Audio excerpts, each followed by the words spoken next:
ಸುತ್ತೈತೆ ನಂಗೆ ಲಚ್ಚು ಪ್ರಾರ್ಥನೆ. ಗೈಸ್ ಇದು ಹಟ್ನೆ ಟೇಕ್ ತಗೋತಾವಳೆ. ಇವಳು ಮಕ್ಕಳಿಂದ ಸಿಂಬಾ ಸಿಂಬಾ ಏನಿಲ್ಲ, ಫಸ್ಟ್ ಆಫ್ ಆಲ್ ಇವ್ರು ಗಂಡನಿಂದ ಆಗಿದ್ದು, ಊಟಕ್ಕೆ ಬಂದು ಪಾಪದ ಪ್ರಾಣ.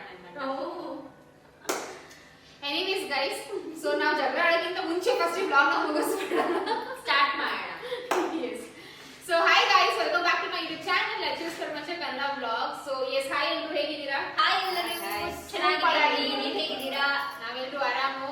ನಾವು ಫುಲ್ ಬ್ಯುಸಿ ಆಗಿದ್ದೀವಿ ಇವಾಗ. ನಮ್ಮ ಮದುಮಗಳ ಮದುವೆಗೆ ಪ್ರಿಪರೇಷನ್ಗೆ ಫುಲ್ ಬಿಸಿ. ಎಸ್. ಓಕೆ ಮಮ್ಮಿ, ಹೆಂಗ್ ನಡೀತಾ ಇದೆ ಎಲ್ಲ? ನಡೀತಾ ಇದೆ. ಈ ವಾರ ಬಂದಿರೋದ್ರಿಂದ ನಿಧಾನ ದೋಣಿನ ತಿಳ್ಕೊಂಡು ಹೋಗ್ತಾ ಇದ್ವಿ. ಒಟ್ಟಲ್ಲಿ ಹೋಗ್ತಾ ಇದೀವಿ ಗೈಸ್, ಸ್ಟಾಪ್ ಆಗಿಲ್ಲ, ಹೋಗ್ತಾ ಇದೀವಿ. ಓಕೆನಾ? ಸೊ ಎನಿವೇಸ್, ಸೊ ಸುಮಾರು ಕ್ವಶನ್ಸ್ ನ ಕೇಳಿದ್ವಿ. ಫಸ್ಟ್ ಮನೆ ಬಗ್ಗೆ ಕೇಳ್ತಾ ಇದ್ವಿ, ಇವಾಗ ನಂದು ಮದ್ವೆ ಬಗ್ಗೆ. ನಂದು ಫುಲ್ ಹೈ ಡಿಮಾಂಡ್ ಅಲ್ಲ ಅವ್ರೆ. ಸೊ ನಂದು ಬಗ್ಗೆ ಅಂದ್ರೆ ಅವಳ ಮದ್ವೆ ಬಗ್ಗೆ ಎಲ್ಲ ಕ್ವಶನ್ಸ್ ಸುಮಾರಷ್ಟು ಬಂತು. ಸೊ ಅದಕ್ಕೆ ಇವತ್ತು ಒಂದು Q&A ಬ್ಲಾಗ್ ಮಾಡೋಣ ಅಂತ ಅನ್ಕೊಂಡು ಮಾಡ್ತಾ ಇದೀನಿ. ಅಂಡ್ ಎಲ್ಲಾ questions direct to the point, ಹಂಗೇನೆ ಕೊಡೋದು, ಜಾಸ್ತಿ ಟ್ರ್ಯಾಕ್ ಮಾಡಕ್ ಹೋಗಲ್ಲ. ಅದಕ್ಕಿಂತ ಮುಂಚೆ ಕನ್ನಡ ಬ್ಲಾಗ್ ಸುಪ್ರಿಯಾ, ಮೋಹನ್ ಜಯಣ್ಣ ಹಾಗೂ ಲಚ್ಚೂಸ್ ಪ್ರಪಂಚಗೆ ಸಬ್ಸ್ಕ್ರೈಬ್ ಮಾಡ್ಕೊಡಿ ಅಂಡ್ ಸಪೋರ್ಟ್ ಮಾಡಿ. ಓಕೆನಾ? Yes. So yes, first question. ಒಂದು 10-15 ಕ್ವಶನ್ ತಗೊಂಡಿದ್ದೀನಿ ಅಂಡ್ ನಮ್ಮ ಮುಂದಿನದು ಒಂದು ಸ್ಕೂಲ್ ಬುಕ್ ಅಲ್ಲಿ ಬರ್ದಿಟ್ಟಿದ್ದೀನಿ ನಾನು. Anyways guys, so first question ಬಂದು ಮದುವೆ ಯಾವಾಗ? ಮದುವೆ ಯಾವಾಗ? ಮದ್ವೆಗೆ ಆಲ್ಮೋಸ್ಟ್ 1 ತಿಂಗಳು ಇಲ್ಲ, ಬಟ್ ಇದೆ ಹತ್ತತ್ರ ಇದೆ, 1 ತಿಂಗಳಿದೆ. ಆಲ್ಮೋಸ್ಟ್ ಒಂದು ತಿಂಗಳು, ಒಂದ್ 2 ದಿವಸ ಕಡಿಮೆ ಅನ್ಕೊಳ್ಳಿ. ಬಟ್ 2 ದಿವಸ ಕಡಿಮೆ, ಬಟ್ 1 ತಿಂಗಳೇ ಅನ್ಕೊಳ್ಳಿ. ಹತ್ತತ್ರ 1 ತಿಂಗಳು ಅಂತ ಹೇಳ್ಬೋದಲ್ವಾ? ಸೊ ಹತ್ತತ್ರ 1 ತಿಂಗಳಿದೆ. ಡೇಟ್ ಹೇಳಿ ಅಂತ ಹೇಳ್ತೀರಾ. ಸೊ ಡೇಟ್ ಫ್ರೆಂಡ್ಸ್ ಅದು ಹೇಳಕ್ ಆಗಲ್ಲ, ಬಿಕಾಸ್ ಪ್ರೈವಸಿ ಅನ್ನೋದು ಒಂದು ಇರುತ್ತೆ ಅಲ್ವಾ. ಸೊ ಡೇಟ್ ನ ಅದಕ್ಕೆ ರಿವೀಲ್ ಮಾಡಕ್ಕೆ ಸದ್ಯಕ್ಕೆ ಬೇಡ, ಮುಂದಕ್ಕೆ ನೋಡೋಣ. ಆದ್ರೆ ಆದಷ್ಟು ಮದ್ವೆ ಡೇಟ್ ಹಿಂದಿನ ದಿವಸ ಮುಂಚೆ ರಿವೀಲ್ ಮಾಡಿದ್ರೆ ಮಾಡ್ತೀವಿ. ಗೊತ್ತಿಲ್ಲ, ಇನ್ನೂ ಆತರ ಪ್ಲಾನ್ಸ್ ಏನೂ ಇಲ್ಲ. ಬಟ್ ಸದ್ಯಕ್ಕೆ ಮದ್ವೆ ಡೇಟ್ ರಿವೀಲ್ ಮಾಡೋದು ಬೇಡ ಅಂತ ನಮ್ಮ ಅಮ್ಮನೇ ಹೇಳಿರೋದು ಗೈಸ್. ಹೌದು, ಎಲ್ಲರೂ ಅದೇ ರೆಸ್ಪಾನ್ಸಿಬಲ್. ಆಮೇಲೆ ಈ ಕ್ವೆಶ್ಚನ್ ಕಂಟಿನ್ಯೂಷನ್ ಇನ್ನೊಂದು, ನೀವು ತುಂಬಾ ಜನ ಮದ್ವೆನೇ ಮುಗ್ದೋಯ್ತು ಅಂತ ಹೇಳ್ತಾ ಇದಾರೆ ಮಮ್ಮಿ. ಎಂಗೇಜ್ಮೆಂಟ್ ಆಗಿಲ್ಲ, ಮದ್ವೆನೂ ಆಗಿಲ್ಲ, ಏನೂ ಆಗಿಲ್ಲ, ಲೈವ್ ಅಲ್ಲಿ ಹೇಳ್ತಾ ಇದೀವಿ ನಾವು. ಇವತ್ತಿನ ಡೇಟ್ ಏನು? ಇವತ್ತಿನ ಡೇಟ್ 14 ಗೈಸ್, ಇವತ್ತು ಬಂದು 14th ಏಪ್ರಿಲ್ ನೈಟ್ 9 ಗಂಟೆಗೆ ಶೂಟ್ ಮಾಡ್ತಾ ಇದೀವಿ. ಈ ಬ್ಲಾಗ್ ನಾಳೆ ಹೋಗುತ್ತೆ. ಸೊ ಇದೆಲ್ಲ ಲೈವ್ ಅಪ್ಡೇಟ್. ಓಕೆನಾ? ಮಾಡ್ಲಾ? ಸೊ ಮದ್ವೆ ಯಾವಾಗ? ಹತ್ತತ್ರ 1 ತಿಂಗಳಿದೆ. ಸೆಕೆಂಡ್ ಕ್ವಶನ್ ಬಂದು, ಮದುವೆ ನೀವು ಚೌಟ್ರಿಲ್ ಮಾಡ್ತೀರಾ ಅಥವಾ ದೇವಸ್ಥಾನದಲ್ಲಿ ಮಾಡ್ತೀರಾ ಅಂತ. ಸೊ ಆಕ್ಚುಲಿ ಮದ್ವೆನ ಏನ್ ಗೊತ್ತಾ, ನಾವು ಈ ಸ್ವಲ್ಪ 1-2 ವರ್ಷದ ಹಿಂದೆ ಏನ್ ಅನ್ಕೊಂಡಿದ್ವಿ, ನನ್ನ ಲಚ್ಚು ಮದುವೆ ಮುಗಿದಾಗ ಇಲ್ಲ ತುಂಬಾ ಗ್ರ್ಯಾಂಡ್ ಆಗಿ ಮಾಡ್ಬೇಕು, ಕೊನೆ ಮದುವೆ ಆತರ ಎಲ್ಲ ಒಂದು ಥಾಟ್ ಪ್ರಾಸೆಸ್ ಇತ್ತು. ಬಟ್ ಅವಾಗ ನನ್ಗೆ ಮನೆ ಅನ್ನೋ ಒಂದು ಪ್ರಾಸೆಸ್ ಇರ್ಲಿಲ್ಲ. ಸೊ ಮನೆ ಎಲ್ಲ ಆದ್ಮೇಲೆ ನೆಕ್ಸ್ಟ್ ಅಂದ್ರೆ ಮದ್ವೆ ಎಲ್ಲ ಫಿಕ್ಸ್ ಆದಾಗ ಒಂದು ಥಾಟ್ ಪ್ರಾಸೆಸ್ ಏನಪ್ಪಾ ಅಂದ್ರೆ ದೇವಸ್ಥಾನದಲ್ಲೇ ಮಾಡೋಣ ಅಂತ. ಸೊ ದೇವಸ್ಥಾನದಲ್ಲೇ ಮಾಡೋಣ ಅಂತ ಹಲವಾರು, ಇನ್ಫ್ಯಾಕ್ಟ್ ಅವ್ರು ಅನ್ಕೊಳ್ಳೋದ್ಕಿಂತ ಇವಳಿಗೊಂದು ಆಸೆ ಇತ್ತು, ದಟ್ ಅವಳ ಮದ್ವೆ ದೇವಸ್ಥಾನದಲ್ಲೇ ಆಗ್ಬೇಕು ಅಂತ. ಹೇಳೆ ನೀನು. ಸೊ ನನಗೆ ವೆಂಕಟೇಶ್ವರ ಸ್ವಾಮಿ ದೇವಸ್ಥಾನದಲ್ಲಿ ಆಗ್ಬೇಕು ಅಂತ ತುಂಬಾನೇ ಆಸೆ ಇತ್ತು. ನಾವು ಬೇರೆ ಕಡೆ ಚೆಕ್ಔಟ್ ಕೂಡ ಮಾಡಿದ್ವಿ, ಬಟ್ ಇಲ್ಲಾಂದ್ರೆ ಪಾರ್ಕಿಂಗ್ ಇರ್ಲಿಲ್ಲ. ಅಂಡ್ ಇಲ್ಲಾಂದ್ರೆ ತುಂಬಾ ಕಡಿಮೆ ಜನ, ಬರೀ 20 ಮೆಂಬರ್ಸ್ ಈಚ್ ಸೈಡ್ ಅಂತ ಇನ್ವೈಟ್ ನಮ್ಗೆ ಏನಪ್ಪಾ ಇತ್ತು ಅಂದ್ರೆ ಒಂದೊಂದು ಕಡೆನೂ ಒಂದು 100 ಮೆಂಬರ್ಸ್ ಆ ತರ ಆದ್ರೂ ದೇವಸ್ಥಾನ ಮತ್ತೆ ಚೌಟ್ರಿ ಎಲ್ಲ ಸಿಕ್ಕಿದ್ರೆ ವಿತ್ ಪಾರ್ಕಿಂಗ್ ಚೆನ್ನಾಗಿರುತ್ತೆ ಅಂತ ಅನ್ಕೊಂಡಿದ್ವಿ. ಬಟ್ ಅನ್ಫಾರ್ಚುನೇಟ್ಲಿ ಆ ತರ ಎಲ್ಲ ಏನೂ ಸಿಗ್ಲಿಲ್ಲ. ಸೊ ತುಂಬಾ ಚೌಟ್ರಿಗಳು ಹುಡುಕಿದ್ದಾರೆ, ಅಕ್ಕಪಕ್ಕ ಏರಿಯಾಸ್ ಕೂಡ ಹುಡುಕಿದ್ವಿ. ಅಂಡ್ ದೊಂಬ್ಳೂರ್ ಇರೋ ಒಂದು ಚೌಟಿಗಳು ಆಲ್ಮೋಸ್ಟ್ ಇನ್ನೇನು ಫಿಕ್ಸ್ ಆಗ್ತಾ ಇತ್ತು, ಓಕೆ ಅಲ್ಲೇ ಮಾಡೋಣ ಅಂತ. ಬಟ್ ಕೆಲವೊಂದು ರೀಸನ್ಸ್, ಅಂಡ್ ಪರ್ಸನಲಿ ನಮ್ಮ ಡ್ಯಾಡಿಗೂ ಕೂಡ ಇಷ್ಟ ಇರಲಿಲ್ಲ ಫ್ರೆಂಡ್ಸ್ ಮದ್ವೆ. ಡ್ಯಾಡಿಗೆ ಯಾಕೆ ಇಷ್ಟ ಇಲ್ಲ ಅಂತ ನಮ್ಮ ಅಮ್ಮ ಹೇಳ್ತಾರೆ. ಬೇಡ ಅಂತ ಹೇಳಿದ್ರು. ಇವ್ರಿಬ್ರು ಚೌಟ್ರಲ್ಲೇ ಮಾಡಿದಾಗ ಅವ್ರದ್ದು ಚೌಟ್ರಲ್ಲೇ ಮಾಡೋಣ. ನಾಳೆ ದಿವಸ ಸುಮ್ಮನೆ ಕ್ವಶನ್ ಯಾಕೆ ಬೇಕು, ಇಲ್ಲಿ ಮಾಡ್ಕೊಟ್ರಿ, ಅವ್ರಿಗೆ ಅಲ್ಲಿ ಮಾಡಿದ್ರಿ, ಆ ರೀತಿ ಕಾಂಪ್ಲಿಕೇಟೆಡ್ ಏನಾದ್ರು ಮಾಡ್ಕೊಳ್ಳೋದೇ ಬೇಡ, ಕಾಂಪ್ಲಿಕೇಶನ್ಸೇ ಬೇಡ ಅಂತ ಹೇಳ್ಬಿಟ್ಟು ಚೌಟ್ರಲ್ಲೇ ಮಾಡ್ಬೇಕು ಅಂತ ಡ್ಯಾಡಿಗೆ ಇಷ್ಟ ಇದೆ. ಲೈಕ್ ಇವಾಗ ಎಲ್ಲರೂ ಖುಷಿಯಿಂದ ಒಪ್ಕೋತಾರೆ, ನಾಳೆ ದಿವಸ ಮಾತು ಬರಲ್ಲ. ಬಟ್ ಇಫ್ ಇನ್ ಕೇಸ್ ಬಂದ್ರೆ ಬೇಡ ಅದು ಅಂತ. ಬೈ ಚಾನ್ಸ್ ನನ್ನ ತಂಗಿ ಏನಾದ್ರು ನೀನ್ ಅವ್ರಿಬ್ರು ಮದ್ವೆ ಚೌಟ್ರಿಲ್ ಮಾಡ್ದೆ, ನನ್ ಮದ್ವೆ ಮಾತ್ರ ದೇವಸ್ಥಾನದಲ್ಲಿ ಮಾಡ್ದೆ ಅಂತ ಹೇಳ್ಬಾರ್ದಲ್ವಾ. ಬಟ್ ನನ್ನ ತಂಗಿಗೆ ನಮ್ಮ ಅಕ್ಕ ಬುದ್ಧಿ ಇಲ್ಲ ಅಂತ ನಮಗೆ ಗೊತ್ತಿದೆ. ಅದೇ ಅವ್ರ ಅಕ್ಕ ಬುದ್ಧಿ, ಅವರ ಈ 2ನೇ ಅಕ್ಕ ಬುದ್ಧಿ ಇಲ್ಲ ಅಂತ ಗೊತ್ತಿದೆ ಅವರಿಗೆ. ಬಟ್ ನಮಗಾಗಲ್ಲ, ಅವ್ರ ಅಕ್ಕ ತಂಗಿನ ಬಳೆ. ನೆಕ್ಸ್ಟ್ ಕ್ವಶನ್ ಹೋಗು. ಸೊ ಜೊತೆ ವಾಪಸ್ ಸ್ಟಾರ್ಟ್ ಆಗಿದೆ. ಸೊ ನಾವು ಮದ್ವೆ ಎಲ್ಲಿ ಮಾಡ್ತಾ ಇದೀವಿ? ಚೌಟ್ರಿ. ಓಕೆನಾ? ಯಾವ ಚೌಟ್ರಿ ಅಂತಾನು ಆಮೇಲೆ ಸರ್ಪ್ರೈಸ್.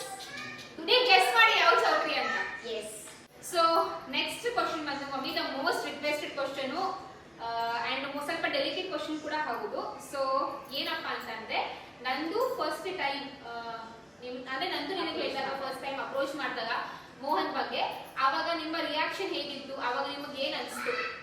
ಸ್ವಲ್ಪ ಟೈಮ್ ತಗೊಂಡು ಇದನ್ನ ತಗೋಬೇಕು ಅಂತಂದ್ರೆ ಸ್ವಲ್ಪ ಟೈಮ್ ತಗೊಂಡು ಆಮೇಲೆ ನೋಡಿದ್ದೀವಿ, ಪರಿಚಯ ಇದ್ರು, ಹಂಗಾಗಿ ಪರವಾಗಿಲ್ಲ, ಓಕೆ, ಸಮಾಧಾನವಾಗಿ ಈಗ ಮಾಡ್ತಾ ಇದೀವಿ. ಅವರು ಒಪ್ಕೊಂಡ್ರೆ ನಾವು ಒಪ್ಕೊಂಡಿದ್ವಿ, ಅವ್ರಿಬ್ಬರು ಚೆನ್ನಾಗಿ ಖುಷಿಯಾಗಿದ್ರೆ ಅಷ್ಟೇ ಸಾಕು. ಯಾವ ಮ್ಯಾರೇಜ್ ಆದರೂ ಆಗಲಿ, ಅರೇಂಜ್ ಆಗಲಿ ಲವ್ ಆಗಲಿ, ಚೆನ್ನಾಗಿ ಬದುಕಿ ಬಾಳ ತೋರಿಸ್ತಾರಲ್ಲ, ಅದು ಎಲ್ಲಕ್ಕಿಂತ ಇಂಪಾರ್ಟೆಂಟ್.